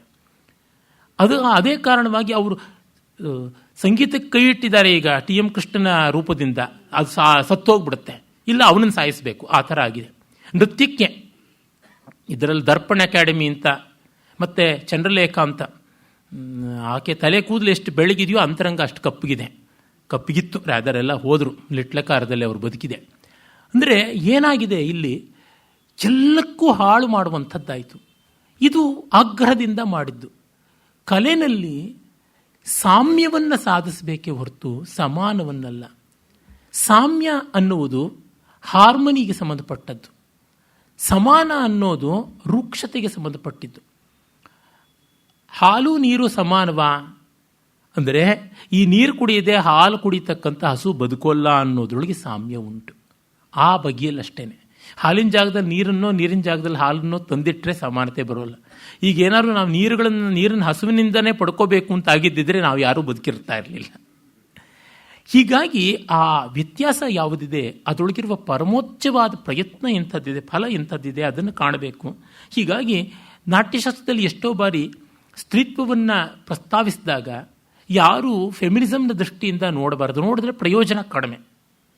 ಅದು ಹೇಗಿದೆ ಅಂತಂದರೆ, ನೀವು ಒಂದು ನರಭಕ್ಷಕನ ಕಣ್ಣಿಟ್ಟುಕೊಂಡು ಕಲಾವಿದರ ವಿಜ್ಞಾನಿಗಳ ಸಮುದಾಯಕ್ಕೆ ಬಂದರೆ, ಅವ್ರ ಪಾಪ ನರಪೇತಲ್ ನಾರಾಯಣರಾಗಿರ್ತಾರೆ. ವಿಜ್ಞಾನಿಗಳು 3 ಹೊತ್ತು ಪ್ರಯೋಗಶಾಲೆಯಲ್ಲಿ ಇದ್ದುಕೊಂಡು ಸ್ಟಡಿ ಮಾಡಿಕೊಂಡು ಮತ್ತೊಂದು ಮಾಡಿಕೊಂಡು ಅವ್ರಿಗೆ ಮೈ ಬೆಳೆದಿರೋದಿಲ್ಲ. ಅಯ್ಯೋ ಇವ್ರಿಗೇನು ಬೆಲೆಯೇ ಇಲ್ಲ, ನನಗೆ ಕೊಬ್ಬಿರತಕ್ಕಂಥ ಮನುಷ್ಯರು ಬೇಕು, ಮಾಂಸ ತುಂಬಿಕೊಂಡಿರ್ತಕ್ಕಂಥವ್ರು ಬೇಕು. ಹಾಗಾಗಿ ಒಂದು ಸುಮೋ ಫೈಟ್ ಮಾಡ್ತಕ್ಕಂಥ ಅವರ ಗುಂಪಿನಲ್ಲಿರುವಂಥ ಗುಣ ಇಲ್ಲಿ ಇಲ್ಲ ಅಂತ ಹೇಳುವುದಾಗುತ್ತದೆ.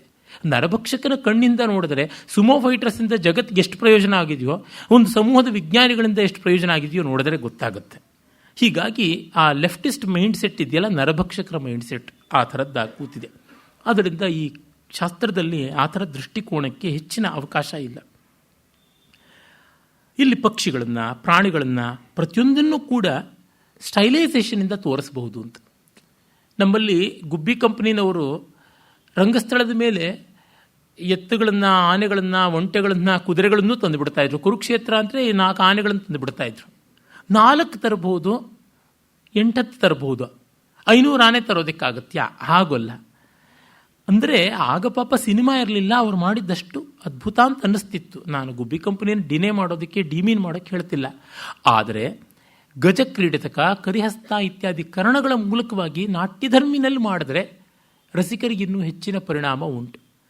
ಮತ್ತು ಈಗ ಗ್ರಾಫಿಕ್ಸ್ ಬಂದಿದೆ, ಅದರಿಂದ ಆನೆಗಳ ಪ್ರಭೇಯವೇ ಇಲ್ಲದೆ ಟೆಕ್ನಾಲಜಿಯಿಂದಾನೇ ಆನೆಗಳನ್ನೆಲ್ಲ ಮಾಡಬಹುದು, ಎಲ್ಲ ಉಂಟು. ಆದರೂ ಒಬ್ಬ ಮನುಷ್ಯ ಆನೆಯಂತೆಯೇ ವರ್ತಿಸಿದಾಗ ಅದನ್ನು ನೋಡಿದಾಗ ನಮಗಾಗೋ ಸಂತೋಷ ಅಸಾಮಾನ್ಯವಾದದ್ದು ಅಂತ ಅನಿಸುತ್ತೆ. ಅದರಿಂದ ತಾನೇ ಹ್ಯಾಂಡ್ ಮೇಡ್, ನಾನೇ ತಯಾರಿಸಿದ್ದು ಅಂದರೆ ಆಗ ಬರ್ತಕ್ಕಂಥ ಸಂತೋಷ ಬೇರೆಯವರಿಂದ ನಾನೇ ನೀರೆರೆದು ಬೆಳೆಸಿದಂಥ ಹೂವಿನ ಗಿಡದ ಹೂವನ್ನೇ ತೊಗೊಂಡು ಬಂದು ದೇವ್ರಿಗೆ ಪೂಜೆ ಮಾಡಿದ್ದೀನಿ. ಉತ್ತಮಂ ಸ್ವಾರ್ಜಿತಂ ಪುಷ್ಪಂ ಮಧ್ಯಮಂ ಕ್ರೀತಮೇವಚ ಅಧಮಂ ಹಾರಿತಂಚೈವ ಅಂತ ಆಗಮಗಳಲ್ಲಿ ಹೇಳ್ತಾರೆ. ತಾನು ಬೆಳೆಸಿದ ಹೂವು ಉತ್ತಮ, ಕೊಂಡ್ಕೊಂಡು ಬಂದಿದ್ದು ಮಧ್ಯಮ. ಎಷ್ಟೋ ಜನ ಬೆಳಗ್ನತ್ತು ವಾಕಿಂಗ್ ಮಾಡುವಾಗ ಗಂಡಸರು, ಹೆಂಗಸರು ಸಾಮಾನ್ಯ ನಾನು ನೋಡಿಲ್ಲ, ವಾಕಿಂಗ್ ಸ್ಟಿಕ್ಕಲ್ಲಿ ತಮ್ಮ ಪೂಜೆಗೆ ಬೇಕಾಗಿರೋ ಹೂವನ್ನು ಬೇರೆಯವ್ರ ಮನೆಯಿಂದಾನೆ ಕಿತ್ಕೋತಾ ಇರ್ತಾರೆ. ಇದು ಎಂಥದ್ದು ಅಂತ ನನಗೆ ಅರ್ಥ ಆಗೋದಿಲ್ಲ. ಆ ಪೂಜೆ ಮಾಡೋದಕ್ಕೆ ಆ ದೇವ್ರ ಬಿಕನಾಸಿ ಪಾಪ ಬಾಯಿ ಬಡ್ಕೋಬೇಕು ಇರಬೇಕೆ? ಆ ಚೌರ್ಯನಾರು ಬಿಟ್ಟು ಆ ಹೂವನ್ನೇ ಪರಮಾತ್ಮ ನಿಂಗೆ ಅರ್ಪಣೆ ಅಂತ ಕೈ ಮುಗಿದ್ರೆ ಆಯಿತು, ಅವ್ರ ದೇವರಿಗೆ ಸೇರಿರುತ್ತೆ. ಇವ್ರು ಹೀಗೆ ಕದ್ದು ಈ ಚೌರ್ಯಕ್ಕೆ ಪ್ರೇರಿಸುವ ಆ ದೇವರನ್ನು ಏನಂತನಬೇಕು ಅದು ಗೊತ್ತಾಗೋದಿಲ್ಲ. ಹೀಗೆ ಎಲ್ಲ ದೃಷ್ಟಿಯಿಂದ ಕಂಡಾಗ ನಾಟ್ಯಧರ್ಮೀಯ ಚಲನೆಗಳನ್ನು ಹೇಳ್ತಾ ಬರ್ತಾರೆ. ಪಕ್ಷಿಗಳನ್ನು ಅದೇ ರೀತಿಯಾಗಿ ಯಾವ್ಯಾವ ಬಗೆಯಲ್ಲಿ ಮಾಡಿ ತೋರಿಸ್ಬೋದು ಅಂತ. ಒಂದು ಹಸ್ತಗಳಿದ್ದೇ ಇದೆ. ಈ ಗರುಡ ಅಂತಂದರೆ ತಾರ್ಕ್ಷಹಸ್ತ ಅಂತ ಹೇಳ್ತಾರೆ. 2 ಅಂಗೈಗಳನ್ನು ತೆರೆದು ಹೆಬ್ಬೆರಳುಗಳನ್ನು ಬೆರೆತು ಮಿಕ್ಕ ಬೆರಳುಗಳನ್ನು ಆಡಿಸಿದ್ರೆ ತಾರ್ಕ್ಷಹಸ್ತ ಅಂತ ಬರ್ತದೆ. ಆದರೆ ಗೃಧ್ರಾವಲೀನಕ ಅನ್ನೋ ಕರ್ಣ ಮಾಡಿ ತೋರಿಸಿದಾಗ ಆ ಇಡೀ ಪಕ್ಷಿಯ ಚಲನೆ ಎಂಥದ್ದು ಅನ್ನೋದು ನಮಗೆ ಗೊತ್ತಾಗುತ್ತದೆ. ಹಸ್ತಗಳಿಂದ, ಹ್ಯಾಂಡ್ ಜೆಸ್ಚರ್ಸಿಂದ you can designate it, but through the ಕರ್ಣ ಯು ಕ್ಯಾನ್ ಎನ್ಯಾಕ್ಟ್ ಇಟ್. ಇದು ಬಹಳ ಮುಖ್ಯವಾದ ವ್ಯತ್ಯಾಸ. ಅಂದರೆ ಈಗ ನಾವು ಹಾಲು ಅಂತ ಹೇಳಿಬಿಟ್ರೆ ಒಂದು ಪದ, ಆದರೆ ಆ ಹಾಲನ್ನು ಒಂದು ಕಪ್ನಲ್ಲಿ ತುಂಬ್ಕೊಂಡು ಬಂದು ತಂದು ಎದುರಿಗಿಟ್ರೆ ಇದೆಯಲ್ಲ, ಅದು ಕರ್ಣ ಇದ್ದಂತೆ. ಆ ಬಗೆಯಲ್ಲಿ ಹಾಗೆಲ್ಲ ಮಾಡಬಹುದಾದದ್ದು ಅದನ್ನು ಹೇಳ್ತಾನೆ. ಮತ್ತು ಹೇಗೆ ನಮಸ್ಕಾರ ಮಾಡಬೇಕು, ಯಾರ್ಯಾರು ಯಾವ್ಯಾವ ರೀತಿ ಗೌರವಿಸಬೇಕು ಅದನ್ನು ಕೂಡ ಹೇಳ್ತಾನೆ. ತುಂಬ ಸ್ವಾರಸ್ಯಕಾರಿಯಾದದ್ದು. ನಮ್ಮಲ್ಲಿ ಎದೆ ಮೇಲೆ ಕೈ ಇಟ್ಟು ನಮಸ್ಕಾರ ಮಾಡಿದ್ರೆ ಮನುಷ್ಯರಿಗೆ ಅಂತ, ಮುಖದ ಮೇಲೆ ಕೈ ಇಟ್ಟು ನಮಸ್ಕಾರ ಮಾಡಿದ್ರೆ ಋಷಿಗಳಿಗೆ, ತಲೆ ಮೇಲೆ ಕೈ ಇಟ್ಟು ಮಾಡಿದ್ರೆ ದೇವತೆಗಳಿಗೆ ಅಂತ ಅವರವರ ಸ್ಥಾನಮಾನ ಅನುಸಾರವಾಗಿ ನಮಸ್ಕಾರ. ಆ ಮೂಲಕವಾಗಿ ಆ ಎದುರಿನ ವ್ಯಕ್ತಿ ಯಾರು ಅನ್ನೋದು ಕೂಡ ಮಿಕ್ಕವರಿಗೆ ಅರ್ಥವಾಗ್ತಾ ಇರುತ್ತೆ ಆ ಬಗೆಯಲ್ಲಿ. ಆಮೇಲೆ ಈ ರಂಗಸ್ಥಳದ ಕನ್ವೆನ್ಷನ್ಸ್ ಕೆಲವಲ್ಲಿ ಈ ಮಾತಿಗೆ ಸಂಬಂಧಪಟ್ಟದ್ದು, ವಾಕ್ಯಗೆ ಸಂಬಂಧಪಟ್ಟದ್ದು ಉಂಟು. ಅಲ್ಲಿ ಹಲವನ್ನು ಹೇಳ್ತಾನೆ, ಬಹಳ ಚೆನ್ನಾಗಿದೆ. ಸ್ಟೇಜಲ್ಲಿ ಪ್ರಕಾಶ ಎಲ್ಲರಿಗೂ ಕೇಳ್ತಕ್ಕಂಥದ್ದು ಅಂತ ಒಂದು ಉಂಟು, ಎಲ್ಲರಿಗೂ ಅಂತ. ಅದರೊಳಗೆ 2 ಥರ ವಿಭಾಗ, ನಿಯತ ಪ್ರಕಾಶ ಮತ್ತು ಸರ್ವಪ್ರಕಾಶ ಅಂತ. ನಿಯತ ಅಂದರೆ ಕೆಲವರಿಗೆ ಮಾತ್ರ ಕೇಳುವಂಥದ್ದು, ಸರ್ವಪ್ರಕಾಶ ಅಂದರೆ ಎಲ್ರಿಗೂ ಕೇಳತಕ್ಕಂಥದ್ದು ಅಂತ. ನಾವು ಮಾತಾಡಿದ್ದು ರಂಗಸ್ಥಳದಲ್ಲೂ ಮಿಕ್ಕೆಲ್ಲ ಪಾತ್ರಗಳಿಗೂ ಕೇಳಿಸಬೇಕು ಅನ್ನುವಂಥದ್ದು ಸರ್ವಪ್ರಕಾಶ. ಹಾಗಲ್ಲದೆ ಕೆಲವರಿಗೆ ಕೇಳಿಸಬೇಕು ಅನ್ನೋ ನಿಯತ ಪ್ರಕಾಶ. ಅಲ್ಲಿ ಮತ್ತೆ 2 ವಿಭಾಗ ಮಾಡಿದ್ದಾರೆ, ಒಂದು ಜನಾಂತಿಕ ಮತ್ತೊಂದು ಅಪವಾರಿತ ಅಂತ. ಜನಾಂತಿಕ ಅಂತಂದರೆ ಒಬ್ಬನೇ ವ್ಯಕ್ತಿಯ ಜೊತೆಗೆ ರಹಸ್ಯವಾಗಿ ಮಾಡತಕ್ಕಂಥ, ಅದು ಅಪವಾರಿತ ಅನ್ನೋದು ಒಬ್ಬನೇ ವ್ಯಕ್ತಿಗೆ ರಹಸ್ಯವಾಗಿ ಮಾತಾಡ್ತಕ್ಕಂಥದ್ದು. ಒಬ್ಬನಿಗೆ ಬಿಟ್ಟು ಮಿಕ್ಕವರಿಗೆಲ್ಲ ಕೇಳಿಸ್ತಕ್ಕಂಥ ರೀತಿಯಲ್ಲಿ ಮಾಡ್ತಕ್ಕಂಥದ್ದು ಜನಾಂತಿಕ. ಅಂದರೆ ಅಪವಾರಿತ ಅಂತಂದರೆ ಅಪವಾರಿತ, ಅವಾಯ್ಡ್ ಮಾಡಿಬಿಟ್ಟು ಒಂದಷ್ಟು ಜನನ್ನ ಒಬ್ಬನಿಗೆ ಕೇಳಿಸುವಂಥ ರೀತಿಯಲ್ಲಿ ಹೇಳ್ತಕ್ಕಂಥದ್ದು. ಆದರೆ ಒಬ್ಬನಿಗೆ ಬಿಟ್ಟು ಮಿಕ್ಕೆಲ್ರಿಗೂ ಕೇಳಿಸೋ ಥರ ಮಾಡಿದ್ದು ಜನಾಂತಿಕ ಅಂತ. ಅಂದರೆ ನೋಡಿ ಎಷ್ಟು ಸೂಕ್ಷ್ಮ ವಿಭಾಗ ಮಾಡಿದ್ದಾರೆ. ಮತ್ತು ತನಗೆ ತಾನೇ ಮಾತಾಡ್ಕೊಳ್ಳೋದು ಆತ್ಮಗತ, ಸಾಲ್ಯುಲೋಕಿ ಅಂತ. ಹೀಗೆ ಅದೇ ತರಹ ಇಲ್ಲಿ ಒಬ್ಬರಿಗೆ ಕಿವಿನಲ್ಲಿ ಬಂದು ಹೇಳ್ತಕ್ಕಂಥದ್ದು ಉಂಟಲ್ಲ, ಅದನ್ನು ಅಪವಾರಿತಕ ಅನ್ನೋ ರೀತಿಯಲ್ಲಿ ತೋರಿಸ್ಬೋದು. ಒಬ್ಬರಿಗೆ ಬಂದು ಕಿವಿನಲ್ಲಿ ಗುಟ್ಟು ಹೇಳೋದು, ಇದು ಯಾವಾಗೆಲ್ಲ ಬಳಸ್ಕೊಳ್ಬೋದು. ಭರತನ ಕಾಲದಲ್ಲಿ ಹೇಗಿತ್ತು ಆ ಸ್ವಾರಸ್ಯದ ಮೇಲೆ ಬರುತ್ತೆ ನೋಡಿ. ಎಷ್ಟೋ ಬಾರಿ ನಮಗೆ ಕಥೆ ಕಾದಂಬರಿಗಳಲ್ಲಾದರೆ ಒಂದು ವಾಕ್ಯದಲ್ಲಿ ಅವ್ರು ಹೇಳಿಬಿಡ್ತಾರೆ, ಅವರೆಲ್ಲರೂ ಅವ್ರ ಮನೆಗೆ ಹೋದರೂ ಆದರೂ ಆ ಕೆಲಸ ಆಗಲಿಲ್ಲ ಅಂತ. ಆದರೆ ರಂಗಸ್ಥಳದಲ್ಲಿ ಯಾರೂ ಹಾಗೆ ಬಂದು ನಿರೂಪಣೆ ಮಾಡೋಕ್ಕಾಗೋಲ್ಲ. ಆ ಮನೆಗೆ ಹೋಗಿ ಬಂದು ಕೆಲಸ ಆಗಲಿಲ್ಲ ಅನ್ನೋದು ಮಿಕ್ಕ ಯಾರೋ 2 ಪಾತ್ರಗಳ ಮೂಲಕ ಸಂವಾದದಲ್ಲೂ ಎಲ್ಲೋ ಗೊತ್ತಾಗಬೇಕಾಗುತ್ತೆ. ಅಥವಾ ಏನೋ ದೊಡ್ಡ ಕಥೆ ನಡೆದಿರುತ್ತೆ, ಅದನ್ನು ಮತ್ತೊಬ್ಬರಿಗೆ ಹೇಳಬೇಕಾಗತ್ತೆ. ಅಷ್ಟನ್ನು ತಿರುಗಿ ರಿಪೀಟ್ ಮಾಡೋಕ್ಕಾಗೋಲ್ಲ, ಮೊದಲೇ ನಮಗೆಲ್ಲ ಗೊತ್ತಾಗಿದೆ. ಉದಾಹರಣೆಗೆ ಕೃಷ್ಣ ಮಥುರೆಯಿಂದ ಬಂದು ಗೋಕುಲದಲ್ಲಿ ಬೆಳೀತಾ ಇದ್ದಾನೆ, ಅದೆಲ್ಲ ನಮಗೆ ತೋರಿಸಿದ್ದಾರೆ, ಆಗಿದೆ. ಆದರೆ ಈ ವಿಷಯ ಕಂಸನಿಗೆ ಎಲ್ಲ ತಿಳಿಯಬೇಕು. ಯಾರೋ ಬಂದು ಗೂಢಚಾರ ಹೇಳ್ತಾನೆ, ಹೇಳುವಾಗ ತಿರುಗಿ ಅಷ್ಟು ಹೇಳೋದು ಅಂದರೆ ವೇಸ್ಟ್ ಆಫ್ ಟೈಮು. ಅದಕ್ಕೆ ಕಂಸನ ಕಿವಿನಲ್ಲಿ ಏನೋ ಪಿಸ ಅಂತ ಒಂದೇ ಸೆಕೆಂಡಲ್ಲಿ ಮಾಡಿ ಏವಮಿವ ಅಂತಂದುಬಿಡ್ತಾರೆ ಸಂಸ್ಕೃತ ನಾಟಕದಲ್ಲಿ. ನಮಗೂ ಗೊತ್ತಾಯಿತು ಕಂಸನಿಗೆ ಇದನ್ನೇ ಹೇಳ್ದಂತ. ಓ ಹೀಗೋ ಕೃಷ್ಣನ ಬಲಿ ಹಾಕೋಣ ಅಂದರೆ ಇವನ್ನೆಲ್ಲ ಹೇಳಿದ್ದಾನೆ ಅಂತ. ಈ ರೀತಿ economy of words, economy of ಟೈಮ್ಗೋಸ್ಕರವಾಗಿ ಮಾಡಿದ್ದಾರೆ. ಈಗ ನಮಗೆ ಸಿನಿಮಾದಲ್ಲಿ ಅದನ್ನೆಲ್ಲ ತುಂಬ ಈಸಿಯಾಗಿ ಬೇರೆ ಒಂದು ಶಾರ್ಟ್ ಅಂತ ಮಾಡಿ ತೋರಿಸ್ಬಿಡ್ತಾರೆ. ಆ ರೀತಿಯ ಕಟ್ ಶಾಟ್ಗಳಿಗೆ ಅವಕಾಶವಿಲ್ಲವಾದ್ರಿಂದ ರಂಗಸ್ಥಳದಲ್ಲಿ ಈ ಥರದ್ದು ಮಾಡಬೇಕಾಗಿತ್ತು. ಈಗ ಪಾಪ ಈ ಒಂದು ಏವಮಿವ ಅನ್ನುವ ಜನಾಂತಿಕ ಟೆಕ್ನಿಕ್ನ ನಮ್ಮ ಯಕ್ಷಗಾನ ಬಳಸ್ಕೊಳ್ಳದೆ ಅದೆಷ್ಟು ಸರ್ತಿ ಹಾಡಿದ್ದೇ ಆಡೋ ಕೆಸುಬಾಯಿ ದಾಸ ಮಾಡ್ತಾರೆ ಅಂದರೆ ನನಗೆ ಬೇಸರ ಬಂದೋಗಿದೆ. ಇದು ಯಾತಕ್ಕೆ ಎಷ್ಟು ಬಾರಿ ಪುನರುಕ್ತಿ ಮಾಡ್ತಾರೆ ಅಂತ. ಆ ನಟರಿಗೂ ತೆವಲು, ಮಾತು ಮಾತು ಮಾತು ಆಡ್ತಾನೆ ಇರ್ತಾರೆ. ಅದು ಮತ್ತೆ ಯಕ್ಷಗಾನದಲ್ಲಿ ಎಷ್ಟೋ ಬಾರಿ ಪಾತ್ರ ಮಾತಾಡೋಕ್ಕೆ ಶುರು ಮಾಡಿದ ತಕ್ಷಣ ಅದರ ಆಂಗಿಕ ಕೆಟ್ಟು ಹೋಗುತ್ತೆ. They become advocates of the character and not the character. ಇದು ದೊಡ್ಡ ಅನರ್ಥ.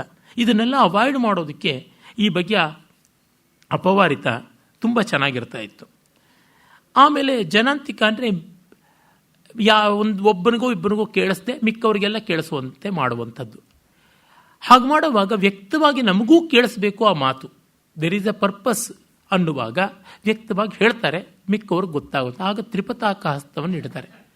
ಈಗ ನಾನು ನನ್ನ ಎಡಗಡೆ ಇರತಕ್ಕಂಥ ವ್ಯಕ್ತಿಗಳಿಗೆ ಕೇಳಿಸಬಾರ್ದು ಅಂದರೆ ಆ ಕಡೆ ತ್ರಿಪತಾಕ ಹಸ್ತ ಇಟ್ಟು ಮಾತಾಡ್ತಾ ಇದ್ರು. ಎಷ್ಟು ಜೋರಾಗಿ ಮಾತಾಡಿದ್ರು ಅವ್ರು ಕೇಳಿಸ್ತಿಲ್ಲ ಅಂತ ಅರ್ಥ.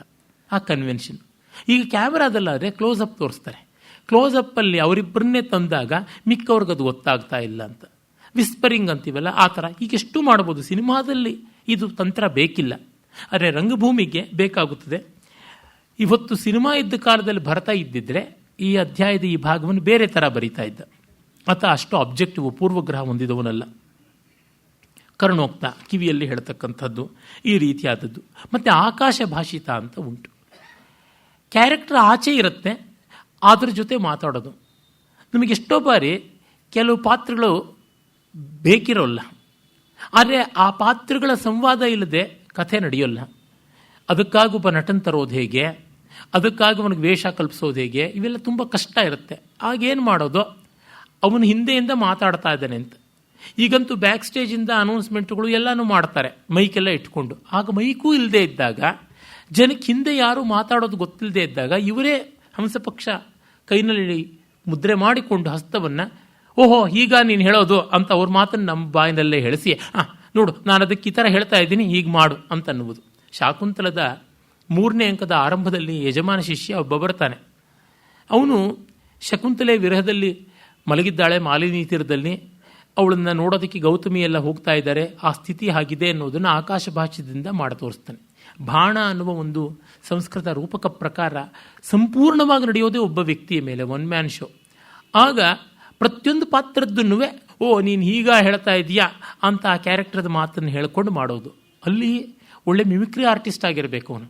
ಆ ಪಾತ್ರ ಮಾತಾಡಿದಂಥ ರೀತಿಯಲ್ಲೇ ಮಾತಾಡ್ತಾನೆ. ಅಂದರೆ ಎಕ್ಸ್ಟ್ರಾರ್ಡಿನರಿ ಹಿಸ್ಟ್ರಿಯಾನಿಕ್ಸ್ ಆಫ್ ವಾಯ್ಸ್ ಇರ್ತಕ್ಕಂಥವ್ರು ಮಾಡಬಹುದಾದದ್ದಾಗಿತ್ತು. ಈ ಬಗೆಯದ್ದೆಲ್ಲ ಬರುತ್ತದೆ. ಆಮೇಲೆ ಕನಸು ಕಾಣುವುದು, ಕನವರಿಸುವುದು, ಮುದುಕರು ಮಾತಾಡೋದು, ಯುವಕರು ಮಾತಾಡೋದು, ಇಲ್ಲೆಲ್ಲನೂ ಯಾವ ರೀತಿ ಮಾಡಬೇಕು ಅಂತ.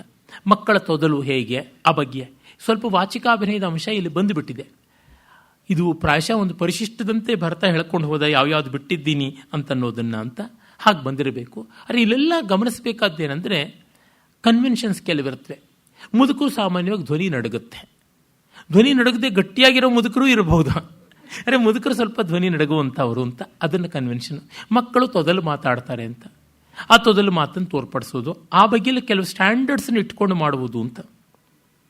ಆಮೇಲೆ ಸಾವು, ರಂಗಸ್ಥಳದಲ್ಲಿ ಸಾವನ್ನು ತೋರಿಸಬಾರ್ದು ಅಂತಿದೆ ಅಂತ ನೆನ್ನೆ ಹೇಳಿದೆ. ಆದರೆ ಇಲ್ಲಿ ತೋರಿಸೋದು ಅನ್ನೋದು ಬಂದಿದೆ. ಅಂದರೆ ಅದು ನಾಟ್ಯಧರ್ಮಿಯಲ್ಲಿ ಮಾಡೋದು ಅಂತ ತಾತ್ಪರ್ಯ. ಒಂದು ವಿಷ ಜಂತು ಕಚ್ಚಿಬಿಡುತ್ತದೆ ಅಥವಾ ವಿಷ ಕುಡಿದಿದ್ದಾನೆ, ಕುಡಿದಾಗ ವಿಷ ಹೇಗೆ ಏರುತ್ತದೆ, ಆ ವಿಷ ಏರಿದಾಗ ಅದು ಒಟ್ಟು 8 ಬಗೆಯ ವಿಷವೇಗಗಳು ಉಂಟು. ಆ ವಿಷವೇಗಗಳನ್ನು ನಿರೂಪಣೆ ಮಾಡಬೇಕು ಅಂದರೆ ಯಾವ್ಯಾವ ಹಂತದಲ್ಲಿ ಏನೇನು ಆಗುತ್ತದೆ ಅಂತ ತೋರಿಸ್ಬೇಕು ಅಂತ. ಅದನ್ನು ಪ್ರಥಮ ವಿಷವೇಗ, ದ್ವಿತೀಯ ವಿಷವೇಗ ಅಂತ. ಪ್ರಥಮ ವಿಷವೇಗದಲ್ಲಿ ಮೈಯೆಲ್ಲ ಕುಗ್ಗಿಕೊಂಡು ಹೋಗುವಂಥದ್ದು, 2ನೇದ್ರೊಳಗೆ ನಡುಕ ಬರ್ತಕ್ಕಂಥದ್ದು, 3ನೇದ್ರೊಳಗೆ ಬಾಯಾರಿಕೆ ಆಗುವುದು, 4ನೇದ್ರೊಳಗೆ ಹೊರಳಾಟ, 5ನೇದ್ರೊಳಗೆ ಬಾಯಿಂದ ನೊರೆ ಬರೋದು, 6ನೇದ್ರೊಳಗೆ ಕುತ್ತಿಗೆ ಜಾರಿ ಬಿಡತಕ್ಕಂಥದ್ದು, 7ನೇದ್ರೊಳಗೆ ಮೂರ್ಛೆ ಹೋದಂತೆ ಮಾಡೋದು, 8ನೇದ್ರೊಳಗೆ ಉಸಿರೇ ಸ್ತಬ್ಧ ಮಾಡೋದು. ಈ ಥರದ್ದನ್ನು ಹೇಳಿರೋದು ಅಂತ. ಇಷ್ಟು ವೈಜ್ಞಾನಿಕವಾಗಿ ಕೂಡ ಇದೆ ಆ ಮೂವ್ಮೆಂಟ್ಸ್ ಅಂತ ಕೂಡ ನಮಗೆ ಗೊತ್ತಾಗುತ್ತದೆ. ಆಮೇಲೆ ಪುನರುಕ್ತಿಗಳನ್ನು ಹೇಗೆ ಮಾಡಬೇಕು. ಯಾವುದಾದ್ರು ಚೆನ್ನಾಗಿದೆ ಅಂದರೆ ಚೆನ್ನಾಗಿದೆ ಅಂತ ನಾವು ಹೇಳಿ ಕೂತ್ಕೊಳ್ಳಲ್ಲ. ತುಂಬ ಚೆನ್ನಾಗಿದೆ ಚೆನ್ನಾಗಿದೆ ಅಂತಿದ್ದೀವಿ. ಸೊಗಸಾಗಿದೆ ಅಲ್ವಾ, ಸೊಗಸು ಈ ಥರ ಹೇಳ್ತೀವಿ. ಸಾಧು ಸಾಧು, ಭಲೆ ಭಲೆ ಅಂತನಲ್ಲ, ಭಲೆ ಭಲೆ ಅಂತಂತೀವಿ. ಆ ಥರ ಸಾಧು ಸಾಧು, ವರ್ಧಸ್ವ, ಈ ಬಗೆಯ ಮಾತುಗಳು. ಆಮೇಲೆ ಉದ್ಗಾರಗಳು, ಆಹಾ ಓಹೋ ಅಂತಕ್ಕಂಥದ್ದು. ಆಮೇಲೆ ಆಯಿತು ಅಂತ ಓಂಕಾರ ಮಾಡ್ತಕ್ಕಂಥದ್ದು, ಅಂಗೀಕಾರ, ಈ ಥರದ್ದು. ಮತ್ತು ಬೇಡ ಅನ್ನೋದು, ಬೇಡ ಬೇಡ ಬೇಡ ಅಂತನ್ನುವಾಗ ತೀರಾ ಸ್ವಲ್ಪ ಕೊಡಿ, ಈ ಥರದ್ದೆಲ್ಲ ಹೇಳುವಾಗ ಎಷ್ಟು ಬಗೆಯಲ್ಲಿ ಧ್ವನಿ ವಿಕಾರಗಳಿರ್ತವೆ, ಅವನ್ನೆಲ್ಲ ಯಾವ ರೀತಿ ಅಳವಡಿಸ್ಕೊಳ್ಬೇಕು ಅಂತೆಲ್ಲ ಹೇಳ್ತಾನೆ. ಆಮೇಲೆ ಕಟ್ಟಕಡೆಯಲ್ಲಿ ಹೇಳ್ತಾನೆ, ನಾನಾ ವಿಧೇಯರ್ ಯಥಾ ಪುಷ್ಪೈ ಮಾಲಾಂ ಗ್ರತ್ನಾತಿ ಮಾಲ್ಯಕೃತ್ ಅಂಗೋಪಾಂಗೈ ರವೈರ್ಭಾವೈ ತಥಾ ನಾಟ್ಯಂ ಪ್ರಯೋಜಯೇತ್. ಹೇಗೆ ಒಂದು ಪುಷ್ಪಮಾಲೆಯನ್ನು ಗುಂಫನ ಮಾಡುವಾಗ ಎಲ್ಲವನ್ನೂ ಗಮನಿಸಿಕೊಂಡು ಮಾಡ್ತಾರಲ್ಲ, ಎಲ್ಲ ಬಗೆಯ ಹೂಗಳನ್ನು ಇಟ್ಕೊಂಡು ಕದಂಬ ಅನ್ನುವ ಮಾಲೆಯನ್ನು ಹೆಣಿತಾರಲ್ಲ, ಆ ರೀತಿಯಲ್ಲಿ ಮಾಡಬೇಕು ಅಂತ ಹೇಳಿ, ಮತ್ತೆ ಇಡೀ ಈ ಶಾಸ್ತ್ರಕ್ಕೆ ಪ್ರಮಾಣ ಯಾವುದು ಅಂತ ಹೇಳ್ತಾರೆ. ವಸ್ತುತಃ ಈ ಭಾಗ 6ನೇ ಅಧ್ಯಾಯದಲ್ಲೇ ಬರಬೇಕಿತ್ತು, ಈ ಪ್ರಮಾಣದ ಭಾಗ. ಇಲ್ಲಿ ಹೇಳಿದ್ದಾನೆ.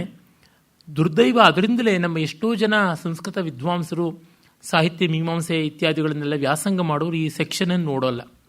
ಪ್ರಾಯಶಃ ಆಧುನಿಕ ವಿದ್ವತ್ ಜಗತ್ತಲ್ಲಿ ಮೊದಲ ಬಾರಿಗೆ ಈ 25ನೆಯ ಈ ಅಧ್ಯಾಯದ ಈ ಭಾಗ ಯಾವುದಿದೆ, ಅದು 120ನೇ ಶ್ಲೋಕದಿಂದ ಮೊದಲುಗೊಂಡು 123ನೇ ಶ್ಲೋಕದವರೆಗೆ ಇರತಕ್ಕಂಥ ಆ 4 ಶ್ಲೋಕಗಳ ಮಹತ್ವವನ್ನು ಡಾಕ್ಟರ್ ಕೆ ಕೃಷ್ಣಮೂರ್ತಿಯವರು ಎತ್ತಿ ಹಿಡಿದರು. ಪ್ರಮಾಣಾಸ್ ಇನ್ ನಾಟ್ಯಶಾಸ್ತ್ರ ಅಂತ ಒಂದು ಲೇಖನದಲ್ಲಿ, ಮತ್ತು ಒಂದು ಸಣ್ಣ ಬುಕ್ಲೆಟ್ ಕೂಡ ಮಾಡಿದ್ರು. ನಾನು ಅವರಿಂದಲೇ, ಆ ಮಹಾನುಭಾವರ ಬರವಣಿಗೆಗಳಿಂದಲೇ ಸಾಹಿತ್ಯ, ಸೌಂದರ್ಯ ಮೀಮಾಂಸೆ ಇವುಗಳನ್ನು ತಿಳ್ಕೊಳ್ಳೋದಾಯಿತು. ಸದಾಕಾಲ ಅವರ ಸಂಸ್ಮರಣೆ ನಡೀತಾನೇ ಇರುತ್ತದೆ. ಅವರು ಅಲ್ಲಿ ಇದರ ಮಹತ್ವ ಏನು ಅಂತ ಹೇಳ್ತಾರೆ. ಇದು ಬಹಳ ಮುಖ್ಯವಾದದ್ದು. ಎಲ್ಲ ಕಲೆಯ ಅಳತೆಗೋಲು ಏನು ಅಂತನ್ನೋದು ಇಲ್ಲಿ ನಮಗೆ ಗೊತ್ತಾಗುತ್ತದೆ. ಇಲ್ಲಿಯೇ ಗೊತ್ತಾಗುತ್ತದೆ ಲೆಫ್ಟಿಸ್ಟ್ಸು, ಕಮ್ಯುನಿಸ್ಟ್ಗಳಿಗೂ ನಮಗೆ ರೈಟಿಸ್ಟ್ ಅಥವಾ ಆಧ್ಯಾತ್ಮವಾದಿಗಳು, ಬ್ರಹ್ಮವಾದಿಗಳಿಗೂ ಇರೋ ವ್ಯತ್ಯಾಸ, ಅಂದರೆ ನಾಸ್ತಿಕರಿಗೂ ಆಸ್ತಿಕರಿಗೂ ಇರೋ ವ್ಯತ್ಯಾಸ ಏನು ಅಂತ ಗೊತ್ತಾಗುತ್ತದೆ ಅಂತ. ರಿಯಲಿಸ್ಟ್ಸ್ ಆ್ಯಂಡ್ ಐಡಿಯಲಿಸ್ಟ್ಸ್ ಅಂತಾರಲ್ಲ, ವಾಸ್ತವವಾದಿಗಳಿಗೂ ಆದರ್ಶವಾದಿಗಳಿಗೂ ಇರೋ ವ್ಯತ್ಯಾಸ ಏನು ಅಂತ ಗೊತ್ತಾಗುತ್ತೆ. ಏನು ಹೇಳ್ತಾನೆ ಭರತಮುನಿ, ಪ್ರಮಾಣವಿಲ್ಲದೆ ಯಾವುದೇ ಕೆಲಸ ನಡೆಯೋದಿಲ್ಲ. ಪ್ರಮಾಣ ಅಂದರೆ ರೆಫರೆನ್ಸಸ್ ಅಂತ. ನಾವು ಯಾವ ರಿಸರ್ಚ್ ಮಾಡುವಾಗಲೂ ರೆಫರೆನ್ಸ್ ಬುಕ್ಸ್ ಏನು, ನೀವು ಎಷ್ಟು ರೆಫರೆನ್ಸಸ್ ಮಾಡಿದ್ದೀರಾ, ನಿಮ್ಮ ವ್ಯಾಲಿಡೇಷನ್ ಯಾವುದು, ನಿಮ್ಮ ಗ್ರೌಂಡ್ಸ್ ಯಾವುದು ಅಂತ. ನಮ್ಮ ಅಸ್ತಿತ್ವಕ್ಕೆ ಇವಾಗ ನಾವು ಆಧಾರ್ ಕಾರ್ಡ್ ಇಟ್ಕೊಳ್ಬೇಕಿಲ್ಲದ್ರೆ ನಿರಾಧಾರ ಆಗ್ತೀವಿ. ಒಂದು ವಿದೇಶಕ್ಕೆ ಹೋಗಬೇಕು ಅನ್ನೋದು ಪಾಸ್ಪೋರ್ಟ್ ಬೇಕು, ಅದಕ್ಕೆ ವೀಸಾ ಬೇಕು, ಆ ಮುದ್ರೆ ಒತ್ತಿರಬೇಕು, ಈಗೆಲ್ಲ ಉಂಟು. ಇಮಿಗ್ರೇಷನ್ನು ಅದು ಇದು ಅಂತ ರಾಶಿ ಬೇಕು. ಹಾಗೆ ಪ್ರತಿಯೊಂದಕ್ಕೂ ಒಂದು ಪ್ರಮಾಣ ಉಂಟು. ನೀವು ಏನೋ ಅಲಿಗೇಷನ್ಸ್ ಮಾಡಿಬಿಟ್ರೆ ಆಯ್ತಾ, ಅಲಿಗೇಷನ್ಸ್ಗೆ ಎಲ್ಲಿದೆ ಪ್ರೂಫು ಅಂತ ಕೇಳ್ತಾನೆ ಇರ್ತಾರೆ ಅಲ್ವಾ. ಹೀಗಾಗಿ ಪ್ರತಿಯೊಂದಕ್ಕೂ ಪ್ರಮಾಣ ಉಂಟು. ಪ್ರಮಾಣವಿಲ್ಲದೆ ನಮ್ಮಲ್ಲಿ ಚರ್ಚೆಯೇ ನಡೆಯೋಲ್ಲ. ಬಾಯಿಗೆ ಬಂದಂಗೆ ವಾದ ಮಾಡಿದ್ರೆ ಯಾರ ಜೊತೆನೂ ವಾದ ಮಾಡಬಾರ್ದು ಅಂತ. ಇಬ್ಬರು ಎ ಆ್ಯಂಡ್ ಬಿ ವಾದ ಮಾಡ್ತಾರೆ ಅಂದರೆ ಇಬ್ಬರಿಗೂ ಒಪ್ಪಿಗೆ ಆಗುವಂಥ ಒಂದು ಸ್ಟ್ಯಾಂಡರ್ಡ್ಸನ್ನು ಪ್ರಮಾಣವಾಗಿ ಇಟ್ಕೋಬೇಕು. ಉದಾಹರಣೆಗೆ, ಈ ಪದ ಸರಿನಾ, ಆ ಪದ ಸರಿನಾ, ಈ ಪದ ತಪ್ಪ ಅಂತ ಹೇಳಬೇಕು ಅಂತಂದರೆ ನೀವು ಯಾವುದನ್ನು ಪ್ರಮಾಣವಾಗಿ ಇಟ್ಕೋತೀರಾ ಅಂತ ನೋಡಬೇಕಾಗುತ್ತದೆ. ನೋಡಿ, ಇಂಥ ಡಿಕ್ಷನರಿ ನಾವು ಪ್ರಮಾಣ ಇಟ್ಕೋದು, Oxford dictionary, Chambers dictionary, Kannada ಸಾಹಿತ್ಯ ಪರಿಷತ್ತಿನ ಸಂಕ್ಷಿಪ್ತ ನಿಘಂಟು, ಈ ಥರ ಅಂತ ಹೇಳಿದ್ರೆ ಸರಿ. ಅದನ್ನು ಒಪ್ಪೋಲ್ಲ ಅಂತ ಅನ್ನಬಾರ್ದು. ಆಮೇಲೆ ಮೊದಲು ಒಪ್ಕೋಬೇಕು ಪ್ರಮಾಣ. ಒಪ್ಕೊಳ್ಳೋಕೆ ಮುಂಚೆ ಅದರ ವಿಮರ್ಶನೆ ಮಾಡಿ ನೋಡಿಟ್ಕೊಂಡಿರಬೇಕು. ಆ ರೀತಿಯಲ್ಲಿ ವ್ಯಕ್ತಿಯಾಗಲಿ, ಕೃತಿಯಾಗಲಿ, ವರ್ತನೆಯಾಗಲಿ, ಈ ತರಹ ಉಪನಿಷತ್ತಲ್ಲೇ ಬರುತ್ತೆ. ಅಥ ಯದಿತೆ ಕರ್ಮ ವಿಚಿಕಿತ್ಸಾ ವಾ ವೃತ್ತ ವಿಚಿಕಿತ್ಸಾ ವಾ ಸ್ಯಾತೆ ತತ್ರ ಬ್ರಾಹ್ಮಣ ಸಂಮರ್ಶಿನ ಯುಕ್ತ ಅಯುಕ್ತ ಅಲೂಕ್ಷಾ ಧರ್ಮ ಕಾಮಾಸ್ಯು. ನಿನಗೇನಾದ್ರೂ ಡೌಟ್ ಬಂದರೆ ಯಾರನ್ನು ಕೇಳಬೇಕು, ಏನನ್ನು ಕೇಳಬೇಕು ಅಂತ ಹೀಗೆ ಉಂಟು. ಪ್ರತಿಯೊಂದಕ್ಕೂ ಪ್ರಮಾಣ ಉಂಟು. ಅದನ್ನು ಹೇಳ್ತಾನೆ, ಲೋಕೋ ವೇದಸ್ತಥಾಧ್ಯಾತ್ಮಂ ಪ್ರಮಾಣಂ ತ್ರಿವಿಧಂ ಸ್ಮೃತಂ ವೇದಾಧ್ಯಾತ್ಮ ಪದಾರ್ಥೇಷು ಪ್ರಾಯೋ ನಾಟ್ಯಂ ಪ್ರತಿಷ್ಠಿತಂ ವೇದಾಧ್ಯಾತ್ಮೋಪಪನ್ನಂತು ಶಬ್ದಶ್ಛಂದಸ್ ಸಮನ್ವಿತಂ ಲೋಕಸಿದ್ಧಂ ಭವೇತ್ ಸಿದ್ಧಂ ನಾಟ್ಯಂ ಲೋಕಾತ್ಮಕಂ ತಥಾ ನ ಚ ಶಕ್ಯಂ ಹಿ ಲೋಕಸ್ಯ ಸ್ಥಾವರಸ್ಯ ಚರಸ್ಯ ಚ ಶಾಸ್ತ್ರೇಣ ನಿರ್ಣಯಂ ಕರ್ತುಂ ಭಾವಚೇಷ್ಟಾ ವಿಧಿಂ ಪ್ರತಿ ನಾನಾಶೀಲಾಃ ಪ್ರಕೃತಯಃ ಶೀಲೇ ನಾಟ್ಯಂ ಪ್ರತಿಷ್ಠಿತಂ ತಸ್ಮಾ ಲೋಕಪ್ರಮಾಣಂ ಹಿ ವಿಜ್ಞೇಯಂ ನಾಟ್ಯಯೋಕ್ತೃಭಿಃ. ಅಂದರೆ ಲೋಕಕ್ಕೆ ಎಷ್ಟು ಬೆಲೆ ಕೊಟ್ಟಿದೆ ಅಂತ ಗೊತ್ತಾಗುತ್ತೆ. ಲೋಕ ಪ್ರಮಾಣವೇ ಕಡೆಗೆ ಅಂತ. ಲೋಕ ಅಂದರೆ ಏನು? ಲೋಕ್ಯತೆ ಇತಿ ಲೋಕ, ನಮ್ಮೊಳಗೂ ನಮ್ಮ ಸುತ್ತಲೂ ಇರತಕ್ಕಂಥದ್ದು ಅಂತ. ಯಾವುದದು? 3: ಲೋಕ, ವೇದ, ಅಧ್ಯಾತ್ಮ. ಮತ್ತಿದು ಏನು? ಲೋಕ ಅಂದರೆ ಏನು, ವೇದ ಅಂದರೆ ಏನು, ಅಧ್ಯಾತ್ಮ ಅಂದರೆ ಏನು ಅನ್ನೋದನ್ನು ಅಭಿನವಗುಪ್ತ ಹೇಳ್ತಾನೆ. ಲೋಕಸಿದ್ಧಾನಿ ಪ್ರತ್ಯಕ್ಷಾನುಮಾನ ಆಗಮ ಪ್ರಮಾಣಾನಿ ಲೋಕಶಬ್ದೇನ ಉಚ್ಯತೆ. ಅಂದರೆ ನಾವು ಸೈಂಟಿಫಿಕ್ ಅಬ್ಸರ್ವೇಷನ್ ಅಂತ ಏನು ಮಾಡ್ತೀವಿ, ಕಣ್ಣು, ಕಿವಿ ಇತ್ಯಾದಿ ಇಂದ್ರಿಯಗಳಿಂದ ಬಂದಂಥದ್ದು ಪ್ರತ್ಯಕ್ಷ. ಆಮೇಲೆ ಅನುಮಾನ, ಊಹೆ, ಇನ್ಫರೆನ್ಸ್ ಅಂತ ಮಾಡ್ತೀವಿ. ಮೋಡ ಬೇಕಾದಂಗೆ ಮುಚ್ಕೊಂಡಿದೆ, ದಟ್ಟವಾದ ಮೋಡ ಇರೋದ್ರಿಂದ ಮಳೆ ಬರುತ್ತದೆ ಅಂತ ಇನ್ಫರೆನ್ಸ್ ಮಾಡೋದು. ಹಾಗಲ್ಲದೆ ನದಿನಲ್ಲಿ ತುಂಬ ಪ್ರವಾಹ ಬಂದಿದೆ, ಅದಕ್ಕೆ ಕ್ಯಾಚ್ಮೆಂಟ್ ಏರಿಯಾನಲ್ಲಿ ತುಂಬ ಮಳೆ ಆಗಿದೆ ಅಂತ ಮಾಡುವ ಇನ್ಫರೆನ್ಸು. ಅಂದರೆ ಕೆಲಸ ಆಗೋಕ್ಕೆ ಮುನ್ನ ಮಾಡುವುದು ಒಂದು ಇನ್ಫರೆನ್ಸ್, ಅನುಮಾನ. ಕೆಲಸ ಆದಮೇಲೆ ಹಿಂಗಾಗಿದ್ದಿರ್ಬೋದು ಅಂತಂದರೆ ಕಾರ್ಯದಿಂದ ಕಾರಣವನ್ನು ಊಹೆ ಮಾಡೋದು, ಕಾರಣದಿಂದ ಕಾರ್ಯವನ್ನು ಊಹೆ ಮಾಡೋದು. ಮೋಡ ಕಾರಣ ಮಳೆಗೆ, ಅದರಿಂದ ಮಳೆ ಬರುತ್ತೆ ಅಂತ ಕಾರ್ಯವನ್ನು ಊಹೆ ಮಾಡ್ತೀವಿ. ಪ್ರವಾಹ ಕಾರ್ಯ, ಅದನ್ನು ನೋಡಿ ಮಳೆ ಬಂದಿದೆ ಅಂತ ಕಾರಣವನ್ನು ಊಹೆ ಮಾಡ್ತೀವಿ. ಎರಡೂ ಥರದ್ದು ಅನುಮಾನ ಉಂಟು. ಆಮೇಲೆ ಇವುಗಳೆಲ್ಲದರ ಕೋಡಿಫಿಕೇಶನ್ ಡಾಕ್ಯುಮೆಂಟೇ ಆಗಮ ಅಂತ, ಶಬ್ದ ಪ್ರಮಾಣ ಅಂತ. ಎಲ್ಲ ಎಷ್ಟೋ ಜನಕ್ಕೆ ಕಂಡಿದ್ದು, ಎಷ್ಟೋ ಜನ ಹೀಗೆ ಊಹಿಸಿದ್ದು, ಇದರಿಂದ ಬಂದಂಥದ್ದು. ಅಂದರೆ ಎಷ್ಟೋ ಪ್ರತ್ಯಕ್ಷ, ಎಷ್ಟೋ ಅನುಮಾನಗಳಿಂದ ಬಂದಂಥ ಡಾಕ್ಯುಮೆಂಟೇಶನ್. ಹಾಗಾಗಿ ತಾನೇ ಪ್ರತಿ ವರ್ಷ ಎಷ್ಟು ಮಳೆ ಬಂತು, ಎಷ್ಟೆಷ್ಟು ಪರ್ಸೆಂಟೇಜ್ ಮಳೆ ಆಯಿತು ಅಂತ ಅದರ ಮೇಲೆ ಒಂದು ಡಾಕ್ಯುಮೆಂಟೇಶನ್ ಮಾಡಿಬಿಟ್ಟು ಮೆಟೀರಿಯಲಾಜಿಕಲ್ ಡಿಪಾರ್ಟ್ಮೆಂಟ್ ಅಂತೀವಲ್ಲ, ಹವಾಮಾನ ವರದಿ, ಅದನ್ನು ತಯಾರು ಮಾಡುತ್ತೆ. 50 ವರ್ಷದಿಂದ ಈ ಊರಿನಲ್ಲಿ ಈ ರೀತಿಯಾಗಿದೆ ಮಳೆ ಪ್ರಮಾಣ. ಅದು ಗ್ರಂಥ, ಆದರೆ ಅದು ಬಂದಿದ್ದು ಪ್ರತ್ಯಕ್ಷ ಅನುಮಾನಗಳಿಂದ. ಆ ತರಹ ಯಾವುದೋ ಕಾಲದಲ್ಲಿ ಕೆಮಿಕಲ್ ರಿಯಾಕ್ಷನ್ಸು ಹೀಗೆ ಮಾಡಿದ್ರೆ ಈ ಥರ ಆಗುತ್ತದೆ ಅಂತೆಲ್ಲ ಹೇಳಿಬಿಟ್ಟು ಕೆಮಿಸ್ಟ್ರಿ ಪುಸ್ತಕದಲ್ಲಿ ಬರೆದಿದೆ. ಕೆಮಿಸ್ಟ್ರಿ ಪುಸ್ತಕ ಪ್ರಮಾಣ ಆಗಿದ್ದು ಈ ಅಬ್ಸರ್ವೇಷನ್ಸಿಂದ. ಅಬ್ಸರ್ವೇಷನ್ಸ್ ಪ್ರತ್ಯಕ್ಷ ಅನುಮಾನ. ಈಗ ನಾವು chemistry ಲ್ಯಾಬ್ನಲ್ಲಿ group ರಿಯೇಜೆಂಟ್ಸನ್ನೆಲ್ಲ ಹಾಕಿಬಿಟ್ಟಿದ್ದೂ acid radicals, basic radicals ಅಂತೆಲ್ಲ ಹೇಳಿಬಿಟ್ಟು ಅವುಗಳನ್ನು ಎಕ್ಸಾಮಿನೇಷನ್ ಮಾಡೋದಾಗುತ್ತೆ. ಅಲ್ಲಿ ತೆಗುತ್ತಾರೆ, ಟೆಸ್ಟ್ ಟ್ಯೂಬ್ನಲ್ಲಿ ತೊಗೊಂಡು ಇದನ್ನು ಗ್ರೂಪ್ ರಿಯೇಜೆಂಟನ್ನು ಆ್ಯಡ್ ಮಾಡಿ, ಸೋಡಿಯಂ ಕ್ಲೋರೈಡು ಅಥವಾ ಪೊಟ್ಯಾಸಿಯಂ ನೈಟ್ರೈಡೋ ಯಾವುದೋ ಇರುತ್ತೆ, ಅದನ್ನು dilute nitric acid, sulphuric acid ಯಾವುದೋ ಹಾಕಿದ ತಕ್ಷಣ ಒಂದು ಪ್ರೆಸಿಪಿಟೇಟ್, ಒಂದು ಒತ್ತಡ ಬಣ್ಣ ಬರ್ತದೆ. ಹಾಕಿದ್ದು ಪ್ರತ್ಯಕ್ಷ, ಬಣ್ಣ ಬಂದದ್ದು ಪ್ರತ್ಯಕ್ಷ. ಅದರಿಂದ ಈ ಥರದ ಬಣ್ಣ ಬಂದರೆ ಈ ರ್ಯಾಡಿಕಲ್ ಇರಬೇಕು, ಇಂಥ ಎಲಿಮೆಂಟ್ ಇರಬೇಕು, ಇಂಥ ಮೆಟಲ್ ಇರಬೇಕು, ಇಂಥ ಆಕ್ಸೈಡ್ ಆಗಿರಬೇಕು ಅಂತ ಇನ್ಫರೆನ್ಸ್. ಹಾಗಾಗಿನೇ ನಮ್ಮಲ್ಲಿ ಹೇಳೋದುಂಟು, ಆ್ಯಡ್ ಮಾಡಬೇಕಾದ ಕೆಮಿಕಲ್ಸ್ ಏನು, ಅದರಿಂದ ಕಾಣಿಸ್ತಾ ಇರ್ತಕ್ಕಂಥದ್ದೇನು, ಅದರಿಂದ ಡ್ರಾ ಮಾಡೋ ಇನ್ಫರೆನ್ಸ್ ಏನು ಅಂತ 3 ಕಾಲಮ್ ಹಾಕಿ ಮಾಡಿಸ್ತಾ ಇದ್ರು. ಅಂದರೆ ವಸ್ತು, ಕ್ರಿಯೆ ಇವೆರಡೂ ಪ್ರತ್ಯಕ್ಷ. ಅಲ್ಲಿಂದ ಬಂದದ್ದರಿಂದ ನಾವು ಮಾಡ್ತಕ್ಕಂಥ ನಿಗಮನ ಏನಿದೆ, ಕನ್ಕ್ಲೂಷನ್ಸ್, ಅದು ಅನುಮಾನದಿಂದ ಬಂದದ್ದು. ಅದನ್ನು ಬರೀತೀವಿ, ಬರೆದ ಮೇಲೆ ಅದು ಶಾಸ್ತ್ರ ಆಗುತ್ತದೆ. ಈಗ ಪ್ರತ್ಯಕ್ಷಾನುಮಾನಾಭ್ಯಾಂ ಶಾಸ್ತ್ರಂ ಅಂತ ಇದೆ. ಇದಿಷ್ಟು ಲೋಕ, ಅಂದರೆ ಸುತ್ತಲಿನ ಜಗತ್ತನ್ನು ನೋಡಿ ನಾವು ಮಾಡಿಕೊಳ್ತಕ್ಕಂಥ, ಅಂದರೆ ಎಷ್ಟು ಸೈಂಟಿಫಿಕ್ ಆಗಿದೆ, ಇದು ಪ್ರಮಾಣ. ಇನ್ನು ವೇದ ಅಂದರೆ ಯಾವುದು? ನಾಟ್ಯ ವೇದ. ಈ ನಾಟ್ಯ ವೇದದಲ್ಲಿ ಕನ್ವೆನ್ಷನ್ಸ್ ಇವೆ. Science is of 2 kinds, physical and normative ಅಂತೀವಿ. Physical are even biological sciences, psychological sciences, ಇವೆಲ್ಲ ಕಡೆ ಫಿಸಿಕಲ್ಲೇ ಬರುತ್ತೆ. ಫಿಸಿಕ್ಸು, ಕೆಮಿಸ್ಟ್ರಿ, ಬಾಟ್ನಿ, ಝುವಾಲಜಿ ಇವೆಲ್ಲ ಹಾಗೇ ಬರುತ್ತೆ. ಸೈಕಾಲಜಿ, ಪ್ಯಾರಾಸೈಕಾಲಜಿ, ಹೀಗೆಲ್ಲ. ಇಲ್ಲಿ ಇದ್ದದ್ದನ್ನು ಹೇಳ್ತೀವಿ, ಇಲ್ಲದೆ ಇದ್ದನ್ನು ಹೇಳೋಲ್ಲ. ಅಂದರೆ ಹಾವು ತೆವಳ್ಕೊಂಡು ಹೋಗುತ್ತೆ, ನೀರು ಕೆಳಗೆ ಅಧೋಮುಖವಾಗಿ ಹರಿತೆ, ವಾಟರ್ ಫೈಂಡ್ಸ್ ಇಟ್ಸ್ ಲೆವೆಲ್ ಅಂತೆಲ್ಲ ನಾವು ಹೇಳ್ತೀವಿ. ಆದರೆ ನಾರ್ಮೆಟಿವ್ ಸೈನ್ಸ್ ಅಂತಂದರೆ ಪೇಪರ್ ಮೇಲೆ ಅಚ್ಚು ಮಾಡಿರ್ತಕ್ಕಂಥ ಈ ನೋಟಿನ ಬೆಲೆ 100 ರೂಪಾಯಿ. 100 ರೂಪಾಯಿ ಟಿಕೆಟ್ಟು ಅಂತ ಹಾಕಿದ್ರೆ ಈ ನೋಟ್ನ ಈ ಕಾಗದ ತುಂಡು ತೊಗೊಂಡು ಹೋದರೆ ಅವ್ನು ಕೊಡಬೇಕು. ಇದು ಕನ್ವೆನ್ಷನ್, ಇದು ನಾರ್ಮೆಟಿವ್. ಇದು 1 ವೇ ರೋಡು, ಇದು 2 ವೇ, ಇಲ್ಲಿ ರೈಟ್ ಟರ್ನ್ ಇಲ್ಲ, ಇಲ್ಲಿ ಲೆಫ್ಟ್ ಟರ್ನ್ ಮಾತ್ರ ಇರೋದು ಅಂತ ಮಾಡಿದಾಗ ಇದು ರೂಲ್, ಪ್ರಿಸ್ಕ್ರಿಪ್ಷನ್.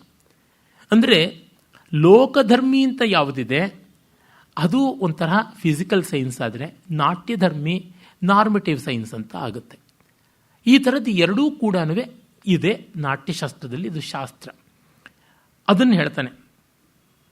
ಹಾಗಾಗಿ ವೇದ ಇತಿತು ಯಥಾಸ್ವಂ ನಿಯತರೂಪೋ ಲೋಕಪ್ರಸಿದ್ಧೋಪಿ ಆಗಮಃ ಯಥಾ ನ್ಯಾಯೇಶು ಧನುರ್ವೇದ ಸ್ವರತಾಲಾದೌ ಗಾಂಧರ್ವ ವೇದ ಇತ್ಯಾದಿ. ಆಯಾ ಸಬ್ಜೆಕ್ಟ್ ಟ್ರೀಟೈಸ್ ಅಂತಿರುತ್ತಲ್ಲ, ಆಯಾ ಶಾಸ್ತ್ರಗಳು ಅಂತಿರುತ್ತವಲ್ಲ, ಆಯಾ ವಿಷಯಕ್ಕೆ ಒಂದು ರೆಫರೆನ್ಸ್ ವರ್ಕ್ ಅಂತಿರುತ್ತಲ್ಲ, ನಾಟ್ಯಕ್ಕೆ ನಾಟ್ಯಶಾಸ್ತ್ರ. ಇನ್ನು ಏನು?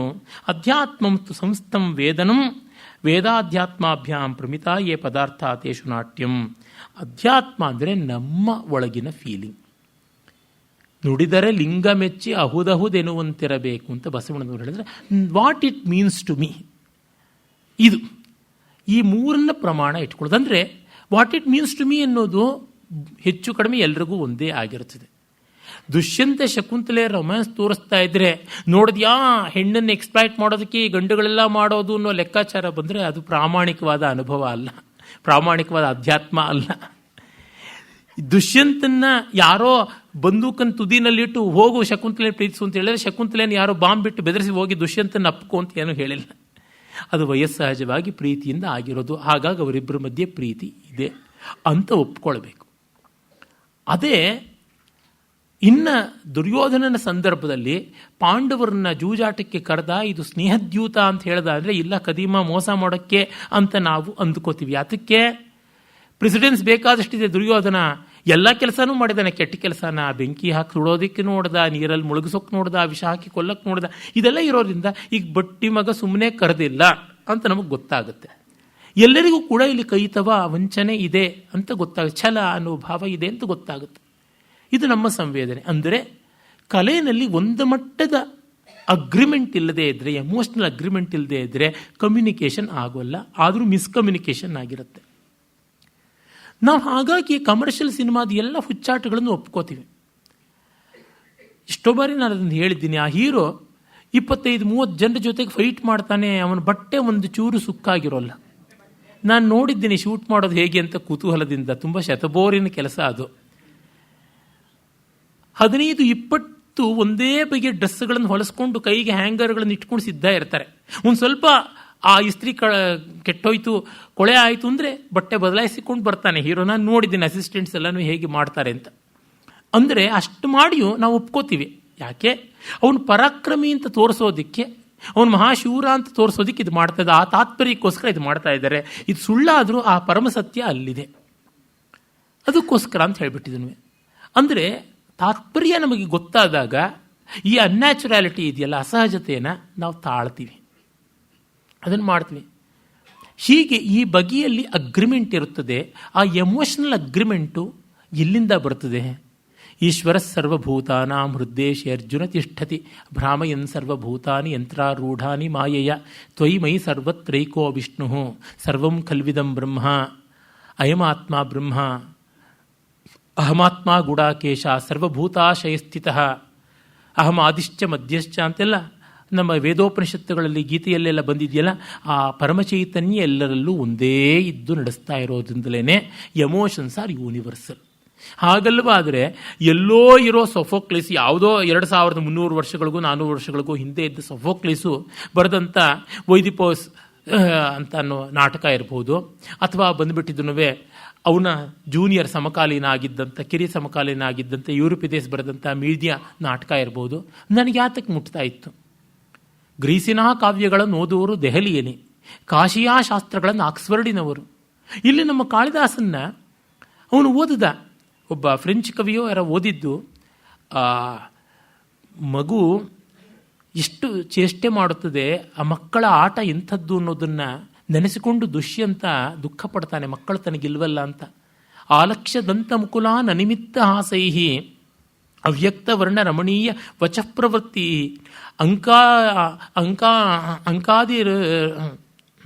ಅಂಕಾಶ್ರಯ ಪ್ರಣಯಿನಃ ತನಯಾನ್ ವಹಂತಹ ಧನ್ಯಾಸ್ತದಂಗ ರಜಸ ಮಲಿನೀಭವಂತಿ. ಈ ಪದ್ಯ ಓದಿ ಶಾಕುಂತಲವನ್ನು ತಲೆ ಮೇಲಿಟ್ಕೊಂಡು ಕುಣಿದಾಡದಂತೆ ಅವನು. ಅನುವಾದ ಓದಿದ್ದು ಅಫ್ಕೋರ್ಸ್. ಎಳೆ ಮಕ್ಕಳು ಇನ್ನೂ ಅರೆ ಬೆಳೆದಿರತಕ್ಕಂಥ ಮುಗ್ಗಿನ ತುದಿಯಂತಹ ಹಲ್ಲುಗಳನ್ನು ತೋರ್ಪಡಿಸಿಕೊಂಡು ಆಲಕ್ಷ್ಯ ದಂತ ಮುಕುಲಾನ್. ಯಾಕೆ ಹಲ್ಲು ತೋರಿಸ್ತಾರೆ? ಅನಿಮಿತ್ತ ಆಸೆ, ಕಾರಣ ಇಲ್ಲದೆ ನಗ್ತಾರೆ. ನಾವು ಲೆಕ್ಕಾಚಾರ ಹಾಕ್ಕೊಂಡು ಇವ್ರಿಗೆ ನಕ್ಕರೆ ನಮಗೆ ಲಾಭ ಉಂಟು, ಇವ್ರಿಗೆ ಇಷ್ಟು ಹಲ್ಲು ಕಿಸಿದ್ರೆ ಲಾಭ ಉಂಟು, ಇವ್ರಿಗೆ ಮೂತಿ ತಿರುಗಿದ್ರೆ ನಷ್ಟ ಉಂಟು, ಈ ಥರದ್ದೆಲ್ಲ ಮಾಡ್ಕೋತೀವಿ. ಮಕ್ಕಳಿಗೆ ಹಾಗೆಲ್ಲ ಇಲ್ಲ. ಸುಮ್ಮನೆ ಅವ್ಯಕ್ತ ವರ್ಣ ರಮಣೀಯ ಅನಿಮಿತ್ತ ಹಾಸ. ಇನ್ನು ಮತ್ತೆ ಮಾತಾಡಿದ್ರೆ ಅದು ಕಾನ ಪಾನ ದಾನ ಮಾನ ಗೊತ್ತಾಗೋಲ್ಲ, ಆದರೂ ತುಂಬ ಚೆನ್ನಾಗಿರುತ್ತೆ. ಅವ್ಯಕ್ತ ವರ್ಣ ರಮಣೀಯ, ಯಾವ ವರ್ಣಸ್ಥಾನ ಗೊತ್ತಾಗೋಲ್ಲ, ಅದು ಮೂರ್ಧನ್ಯವಾ ಅಥವಾ ಅನುನಾಸಿಕವ, ದಂತ್ಯವ, ಓಷ್ಠ್ಯವ, ವರ್ಗೀಯವ, ಅವರ್ಗೀಯವ ಏನೂ ಗೊತ್ತಾಗೋಲ್ಲ. ಆದರೂ ಅವ್ಯಕ್ತ ವರ್ಣ ರಮಣೀಯ, ಕೇಳೋಕ್ಕೆ ತುಂಬ ಚೆನ್ನಾಗಿರುತ್ತೆ. ಅವರು ಅರ್ಜುನ್ ವಾಡಕರ್ ಅಂತ ಸಂಸ್ಕೃತ ಕವಿ ಇದ್ದರು ಪೂನಾದಲ್ಲಿ. ಅವರು ಒಂದು ಸಂಸ್ಕೃತ ಪದ್ಯವನ್ನು ಎಳೆ ಮಕ್ಕಳ ತೊದಲು ಮಾತಲ್ಲೇ ಬರೆದಿದ್ದಾರೆ. ತಾತ ಮಹ್ಯಂ ಪುಗಾಂ ಜ್ಞಾನ ಬಯಪೀಂ ದೇಹಿ ಅಂತ. ತಾತ ಮಹ್ಯಂ ಗ್ರಹಾಣ ಪುಗಾಂ ಬರ್ಫೀಂ ದೇಹಿ ಅಂತೆಲ್ಲ. ಆ ಮಕ್ಕಳು ಮಾತಾಡ್ಕೊಳ್ಳೋದು ಹಾಗೇ ಇರುತ್ತೆ. ಕೊಳಲ್ ಏನಿದೆ ಯಾಳ್ ಏನಿದೆ ಅಂತ ಮಕ್ಕಳು ಮಳಲೇ ಕೇಳಾದವರಂತ ಕುರಳಿನಲ್ಲಿ ಬರುತ್ತೆ. ಕೊಳದಿಂಪು ವೀಣೆ ಇಂಪು ಅನ್ನೋರು ಮಕ್ಕಳು ತೊದಲು ಮಾತು ಕೇಳಿಲ್ಲ ಅಂತ. ಅವ್ಯಕ್ತ ವರ್ಣ ರಮಣೀಯ ವಚ ಪ್ರವೃತ್ತಿ ಅಂಕಾಶ್ರಯ ಪ್ರಣಯಿನಃ. ತಂದೆ ತಾಯಿಗಳು ತೊಡೆ ಹತ್ತಬೇಕು ಅಂತ ಓಡೋಡಿ ಬರ್ತಾ ಇರ್ತಾರೆ, ಆಟ ಆಡಿ ಹಂಗೆ ಧೂಳು ಮೈ ಮಾಡ್ಕೊಂಡು ಬಂದಿರ್ತಾರೆ. ಅದಕ್ಕೆ ಅವರು ಹೇಳ್ತಾನೆ, ಆಟ ಆಡಿ ಬಾ ನನಕಂದ ಬಂಗಾರದಂಥ ನೆನಪಾದ ಎಳನೀರಿನಿಂದ ತೊಳೆದೇನು ಅಂತ ಜಾನಪದ ಗೀತೆ ಬರ್ತದೆ. ನೀನು ಏನಾದರೂ ಧೂಳು ಮಾಡ್ಕೊಂಡು ಬಾ, ಬಂಗಾರದಂಥ ನೆನಪಾದನ್ನು ಎಳನೀರಿಂದ ತೊಳ್ತೀನಿ ಅಂತ ಆ ಧೂಳು ಆಡಿಕೊಂಡು ದಪ್ಪಂತ ತಂದೆ ತಾಯಿಗಳ ಮೈ ಮೇಲೆ ಬೀಳ್ತಾರೆ. ಧನ್ಯಾಸ್ತದಂಗ ರಜಸ ಮಲಿನೀಭವಂತಿ. ಪುಣ್ಯಾತ್ಮರು ಮಾತ್ರ ಅವರ ಕಾಲ್ಧೂಳಿಂದ ಮೈಲಿಗೆ ಮಾಡ್ಕೋತಾರೆ ಅಂತ. ನೋಡಿ, ಮೈಲಿಗೆ ಪಾಪ, ಪುಣ್ಯಾತ್ಮರಿಗೆ ಈ ಮೈಲಿಗೆ ಸಿಗುತ್ತದೆ ಅಂತಂದರೆ ಅದೆಷ್ಟು ಮನೋಹರವಾಗಿ ಮಕ್ಕಳ ಪ್ರೀತಿಯನ್ನು ವರ್ಣಿಸಿರೋದು. ಈ ಪದ್ಯ ಓದಿ ಅವನು ಕುಣಿದಾಡ್ದ. ಅವನಿಗೆ ಕಾಳಿದಾಸನಿಗೆ ಯಾವ ಸಂಬಂಧ? ಅವನು ಯಾವುದೋ 18ನೇ 19ನೇ ಶತಮಾನ, ಕಾಳಿದಾಸ ನೋಡಿದ್ರೆ 4ನೇ ಶತಮಾನದವನು, ಅವನ ಅಪ್ಪಟ ಭಾರತೀಯ, ಇವನು ಯಾವುದೋ ವಿದೇಶೀಯ. ಯಾವ ಸಾಮ್ಯವೂ ಇಲ್ಲ, ಇರುವುದು ಭಾವ ಸಾಮ್ಯ ಒಂದು. ಇದು ಅಧ್ಯಾತ್ಮ ಅಂದರೆ ಯೂನಿವರ್ಸಲ್ ಎಮೋಷನ್ಸ್. ಅಂದರೆ you have to obey the laws of nature and you have to obey the conventions which you yourself have made. ಅದು normative. And you have to obey your emotions which are universal. ಇಲ್ಲಿ ಅಜೆಂಡಾಗಳಿಗೆ, ಐಡಿಯಾಲಜಿಗಳಿಗೆ, ಮ್ಯಾನಿಫೆಸ್ಟೋಗಳಿಗೆ ಅವಕಾಶ ಎಲ್ಲಾದರೂ ಇದೆಯಾ? ಅದು ಇರುವಂತೆ ಮಾಡ್ತಕ್ಕಂಥದ್ದು. ಹಾಗೆ ಮಾಡಿ ಕಲೆ ನಾಶ ಮಾಡೋದು ಲೆಫ್ಟ್, ಕಮ್ಯುನಿಸಮ್ಮು. ಹಾಗಲ್ಲದೆ ಕಲೆಯನ್ನು ಕಲೆಯಾಗಿ ಜೀವನವಾಗಿ ಮಾಡ್ತಕ್ಕಂಥದ್ದು ಭಾರತೀಯ ಸಂಸ್ಕೃತಿಯಲ್ಲಿ. ಒಂದೇ ಕಡೆನೂ ಕೂಡ ಇದು ಮೇಲ್ಜಾತಿಯವ್ರದು, ಇದು ಕೆಳಜಾತಿಯವ್ರದು, ಇದು ಬ್ರಾಹ್ಮಣರದು, ಇದು ಮಾದಿಗರದು, ಇದು ಎಡಗೈ, ಇದು ಬಲಗೈ, ಈ ಜನಿವಾರ, ಇದು ಶಿವದಾರ, ಏನೂ ಇಲ್ಲ.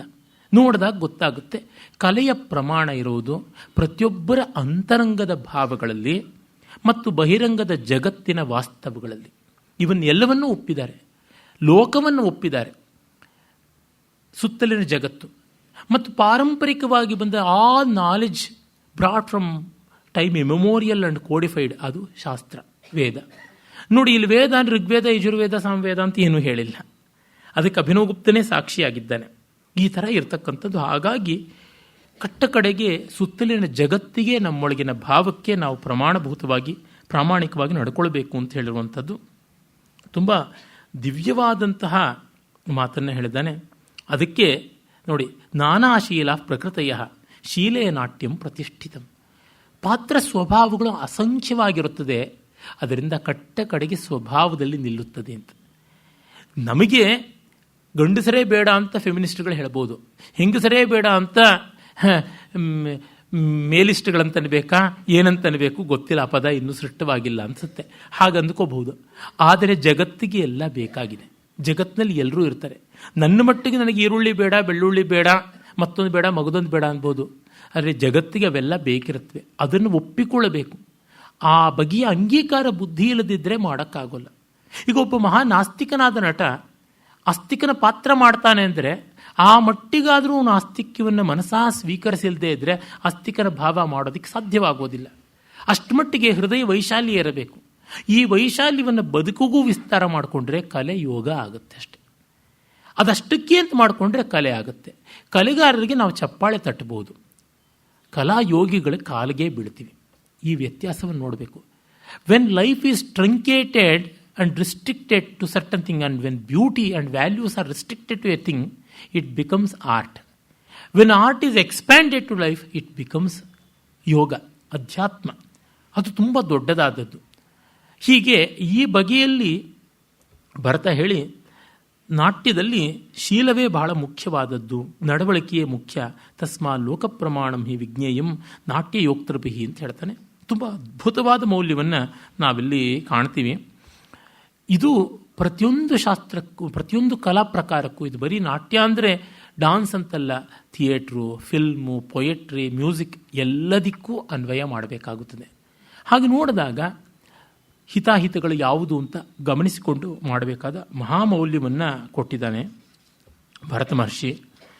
ಆಮೇಲೆ ಈ ರೀತಿಯಾದದ್ದು ಜಗತ್ತಿನ ಎಲ್ಲ ಪರಂಪರೆಯಲ್ಲೂ ಇತ್ತು ಅಂತ ನಮಗೆ ಗೊತ್ತಾಗುತ್ತದೆ. ಇದ್ರ ಬಗ್ಗೆ ಚರ್ಚೆಗಳು ಕೂಡ ನಡೆದಿವೆ. ಉದಾಹರಣೆಗೆ ಈ ಸ್ವಗತ ಅನ್ನೋದು ರಂಗಸ್ಥಳದಲ್ಲಿ ಇರಬೇಕಾ ಬೇಡವಾ ಅಂತ. ಯಾರೂ ಕೂಡ ಜೋರಾಗಿ ಮಾತಾಡ್ಕೊಳ್ಳಲ್ವಲ್ಲ, ಹುಚ್ಚರೆ ತಾನೇ ಜೋರಾಗಿ ಮಾತಾಡ್ಕೊಳ್ಳೋದು ತಾವು ಒಂಟಿಯಾಗಿ. ಹಾಗಾಗಿ ಇದನ್ನು ಇರಬಾರದು, ಇಟ್ಟಿರಬಾರದು ಅಂತ ಫ್ರೆಂಚ್ನವರೆಲ್ಲ ಅಂದ್ಕೊಂಡ್ರಂತೆ. ಹಾಗಾಗಿ ಫ್ರೆಂಚ್ ಥಿಯೇಟರ್ನಲ್ಲಿ ಈ ಸಾಲಿಲೋಕಿ ಅನ್ನೋದು ಇರಲಿಲ್ಲ. ಆದರೆ ಅದರ ಪ್ರಭಾವದಿಂದಲೇ ಬೆಳೆದಂತಹ ಇಂಗ್ಲಿಷ್ ರಂಗಭೂಮಿಯಲ್ಲಿ ಮೋಲಿಯರು, ಫ್ರೆಂಚ್ನವನೇ ಆದ ಮೋಲಿಯರ್ ಆಗಲಿ, ಶೇಕ್ಸ್ಪಿಯರ್ ಇಂಗ್ಲಿಷ್ನವನಾಗಲಿ, ಅವನ ಸಮಕಾಲೀನಾಗಿದ್ದ ಬೆನ್ ಜಾನ್ಸನ್ನು, ಮಾರ್ಲೆ ಮೊದಲಾದವರೆಲ್ಲ ಬೇಕಾದಂಗೆ ಸಾಲಿಲೋಕಿ ಇಟ್ಕೊಂಡ್ರು. In fact Shakespeare is known for his soliloquies. ಹ್ಯಾಮ್ಲೆಟ್ನಲ್ಲಂತೂ ಪ್ರಖ್ಯಾತವಾದ 4 ಮಹಾಸಾಲಿಲೋಕಿಗಳು ಬರುತ್ತೆ. ಅದು ಲೋಕೋತ್ತರವಾದ ಅಧ್ಯಾತ್ಮವನ್ನು ಮತ್ತು ರಸವನ್ನು ಹೊಂದಿದೆ ಅಂತೆಲ್ಲ ಗೊತ್ತಾಗುತ್ತದೆ. ಗ್ರೀಕ್ ರಂಗಭೂಮಿಯಲ್ಲೂ ಕೂಡ ತುಂಬ ಸಾಲಿಲೋಕಿ ಇರತಕ್ಕಂಥದ್ದನ್ನು ನಾವು ನೋಡ್ತೀವಿ. ಆಮೇಲೆ ಈ ಪ್ರಮಾಣಗಳನ್ನು ಕುರಿತು ಹೇಳುವಾಗ ಭರತನ ಪ್ರಮಾಣಗಳನ್ನು ಅಭಿನವಗುಪ್ತ ವಿಸ್ತರಿಸಿಕೊಂಡು ಹೇಳ್ತಾನೆ. ಈ ಮಾಧುರ್ಯ, ಶ್ರುತಿಕಟುತ್ವ ಇಲ್ಲಿಯೂ ಒಂದು ಮಟ್ಟಕ್ಕೆ ಅಗ್ರಿಮೆಂಟ್ ಇರುತ್ತದೆ, ಆ ಫೀಲ್ ಅನ್ನೋದು ಇರುತ್ತದೆ ಅಂತ. ಯಾಕೆಂದರೆ ಸಬ್ಜೆಕ್ಟಿವಿಟಿ ಇರುತ್ತದೆ ಆರ್ಟಲ್ಲಿ. ಆದರೆ ಹೆಚ್ಚೆಚ್ಚು ಜನಕ್ಕೆ ಅಂಗೀಕಾರ ತರ್ತಾ ಇದ್ದಂತೆ ಆ ಕೃತಿಯ ವ್ಯಾಪ್ತಿ ದೊಡ್ಡದಾಗ್ತಾ ಬರುತ್ತೆ. ಹಾಗಾಗಿ ಯೂನಿವರ್ಸಲ್ ಆದಂಥ ವಿಷಯಗಳನ್ನು ಹಿಡ್ಕೊಳ್ಬೇಕು ಅಂತ. ನಮಗೆ ಯಾವುದೋ ಒಂದು ರಾಗದಲ್ಲಿ ಏನು ರಾಗದ ಯಾವ ರಸವನ್ನೂ ತರಬಹುದು ಅಂತ ವಾದ ಮಾಡ್ಬೋದು. ಆದರೆ ಯಾವುದನ್ನು ಸುಲಭವಾಗಿ ತರೋಕ್ಕೆ ಸಾಧ್ಯ, ಯಾವುದನ್ನು ಸಮರ್ಥವಾಗಿ ತರೋಕ್ಕೆ ಸಾಧ್ಯ, ಯಾವುದನ್ನು ಪರಿಣಾಮ ರಮಣೀಯವಾಗಿ ತರೋಕ್ಕೆ ಸಾಧ್ಯ ಅಂತ ನೋಡಿಕೊಳ್ಳಬೇಕು. ಈಗ ಮೋಹನದಲ್ಲಿ ಶುಭಪಂತವರಳಿ ರಾಗದಲ್ಲಿ ತರೋ ಥರ ಕರುಣ ತರೋಕ್ಕಾಗುತ್ತಾ? ಖಂಡಿತ ಆಗೋಲ್ಲ. ಅಂತಂದುಕೊಂಡ ತಕ್ಷಣ ಮೋಹನದಲ್ಲಿ ಬಲವಂತವಾಗಿ ಕಲ್ಲಲ್ಲಿ ನಾರ ತೆಗೆದಂತೆ ಕರುಣವನ್ನು ತೆಗೆಯೋದಕ್ಕೆ ಬಳಸಬೇಕಾಗಿಲ್ಲ. ಅದಕ್ಕಿನ್ನು ಬೇಕಾದಷ್ಟು ರಾಗಗಳಿದೆ. ಮೋಹನದಲ್ಲಿರತಕ್ಕಂಥ ಗಾಂಧಾರ ಸ್ವಲ್ಪ ಬದಲಾಯಿಸಿ ಶಿವರಂಜನಿ ಬರುತ್ತೆ. ಅದು ಗೋಳಾಟಕ್ಕೆ ಹೆಸರಾಗಿರುವಂಥ ರಾಗ. ಸರಿಗ ಪದ ಸ, ಸರಿಗ ಅಂದರೆ ಬಂದುಬಿಡುತ್ತೆ ಗಾಂಧಾರ. ಸರಿಗ ಪದ ಸ, ಸರಿಗ ಬಂದುಬಿಡ್ತು. ಅದೇ ಥರ ದೈವತವನ್ನು ಬದಲಾಯಿಸಿ ಸರಿಗ ಪದ ಸ ಅಂತ ಮಾಡಿದ್ರೆ ಬಿಬಾ ಸ್ವಾಸಂತಿ ರಾಗ ಬಂತು. ಅಲ್ಲಿ ಒಂದು ಮೆಲಂಕಲಿ ಇದೆ, ಅರ್ಲಿ ಮಾರ್ನಿಂಗ್ ಮೆಲಂಕಲಿ ಉಂಟು. ಅಂದರೆ ಈ ಬಗೆಯಲ್ಲಿ ನೀವು ಒಂದು ರಾಗಕ್ಕೆ ಕೆಲವೊಂದು ಭಾವಗಳನ್ನು ಸಮರ್ಥವಾಗಿ ತೋರ್ಪಡಿಸುವ ಶಕ್ತಿ ಇರುತ್ತೆ. ಕೆಲವರೇನೋ ನಟರು ವರ್ಸಟೈಲ್ ಆಗಿರ್ಬೋದು, ಆದರೆ ಎಲ್ಲ ನಟರು ಅಲ್ಲ. ಅವರವ್ರಿಗೆ ಎಷ್ಟು ಸಾಧ್ಯವೋ ಎಷ್ಟು ಶಕ್ತಿ ಇರುತ್ತೋ ಅದಕ್ಕೆ ತಕ್ಕಂತೆ ಮಾಡಬೇಕಾಗುತ್ತೆ. ನನಗೆ ಜ್ಞಾಪಕ ಬರುತ್ತೆ, ತೆಲುಗು ಚಲನಚಿತ್ರರಂಗದಲ್ಲಿ ಯಾವುದೋ ಒಬ್ಬ ನಿರ್ಮಾಪಕರು ಡೈರೆಕ್ಟ್ರು ಭಾನುಮತಿ ಅಂತ ಒಬ್ಬ ನಟಿಯನ್ನು ಒಂದು ಪಾತ್ರಕ್ಕೆ ಬಳಸ್ಕೊಳ್ಬೇಕು ಅಂತ ಮಾಡಿದ್ರಂತೆ. ಆ ಪಾತ್ರ ತುಂಬ ಗೋಳಾಡ್ತಕ್ಕಂಥ ಹೆಣ್ಣಿನ ಪಾತ್ರ.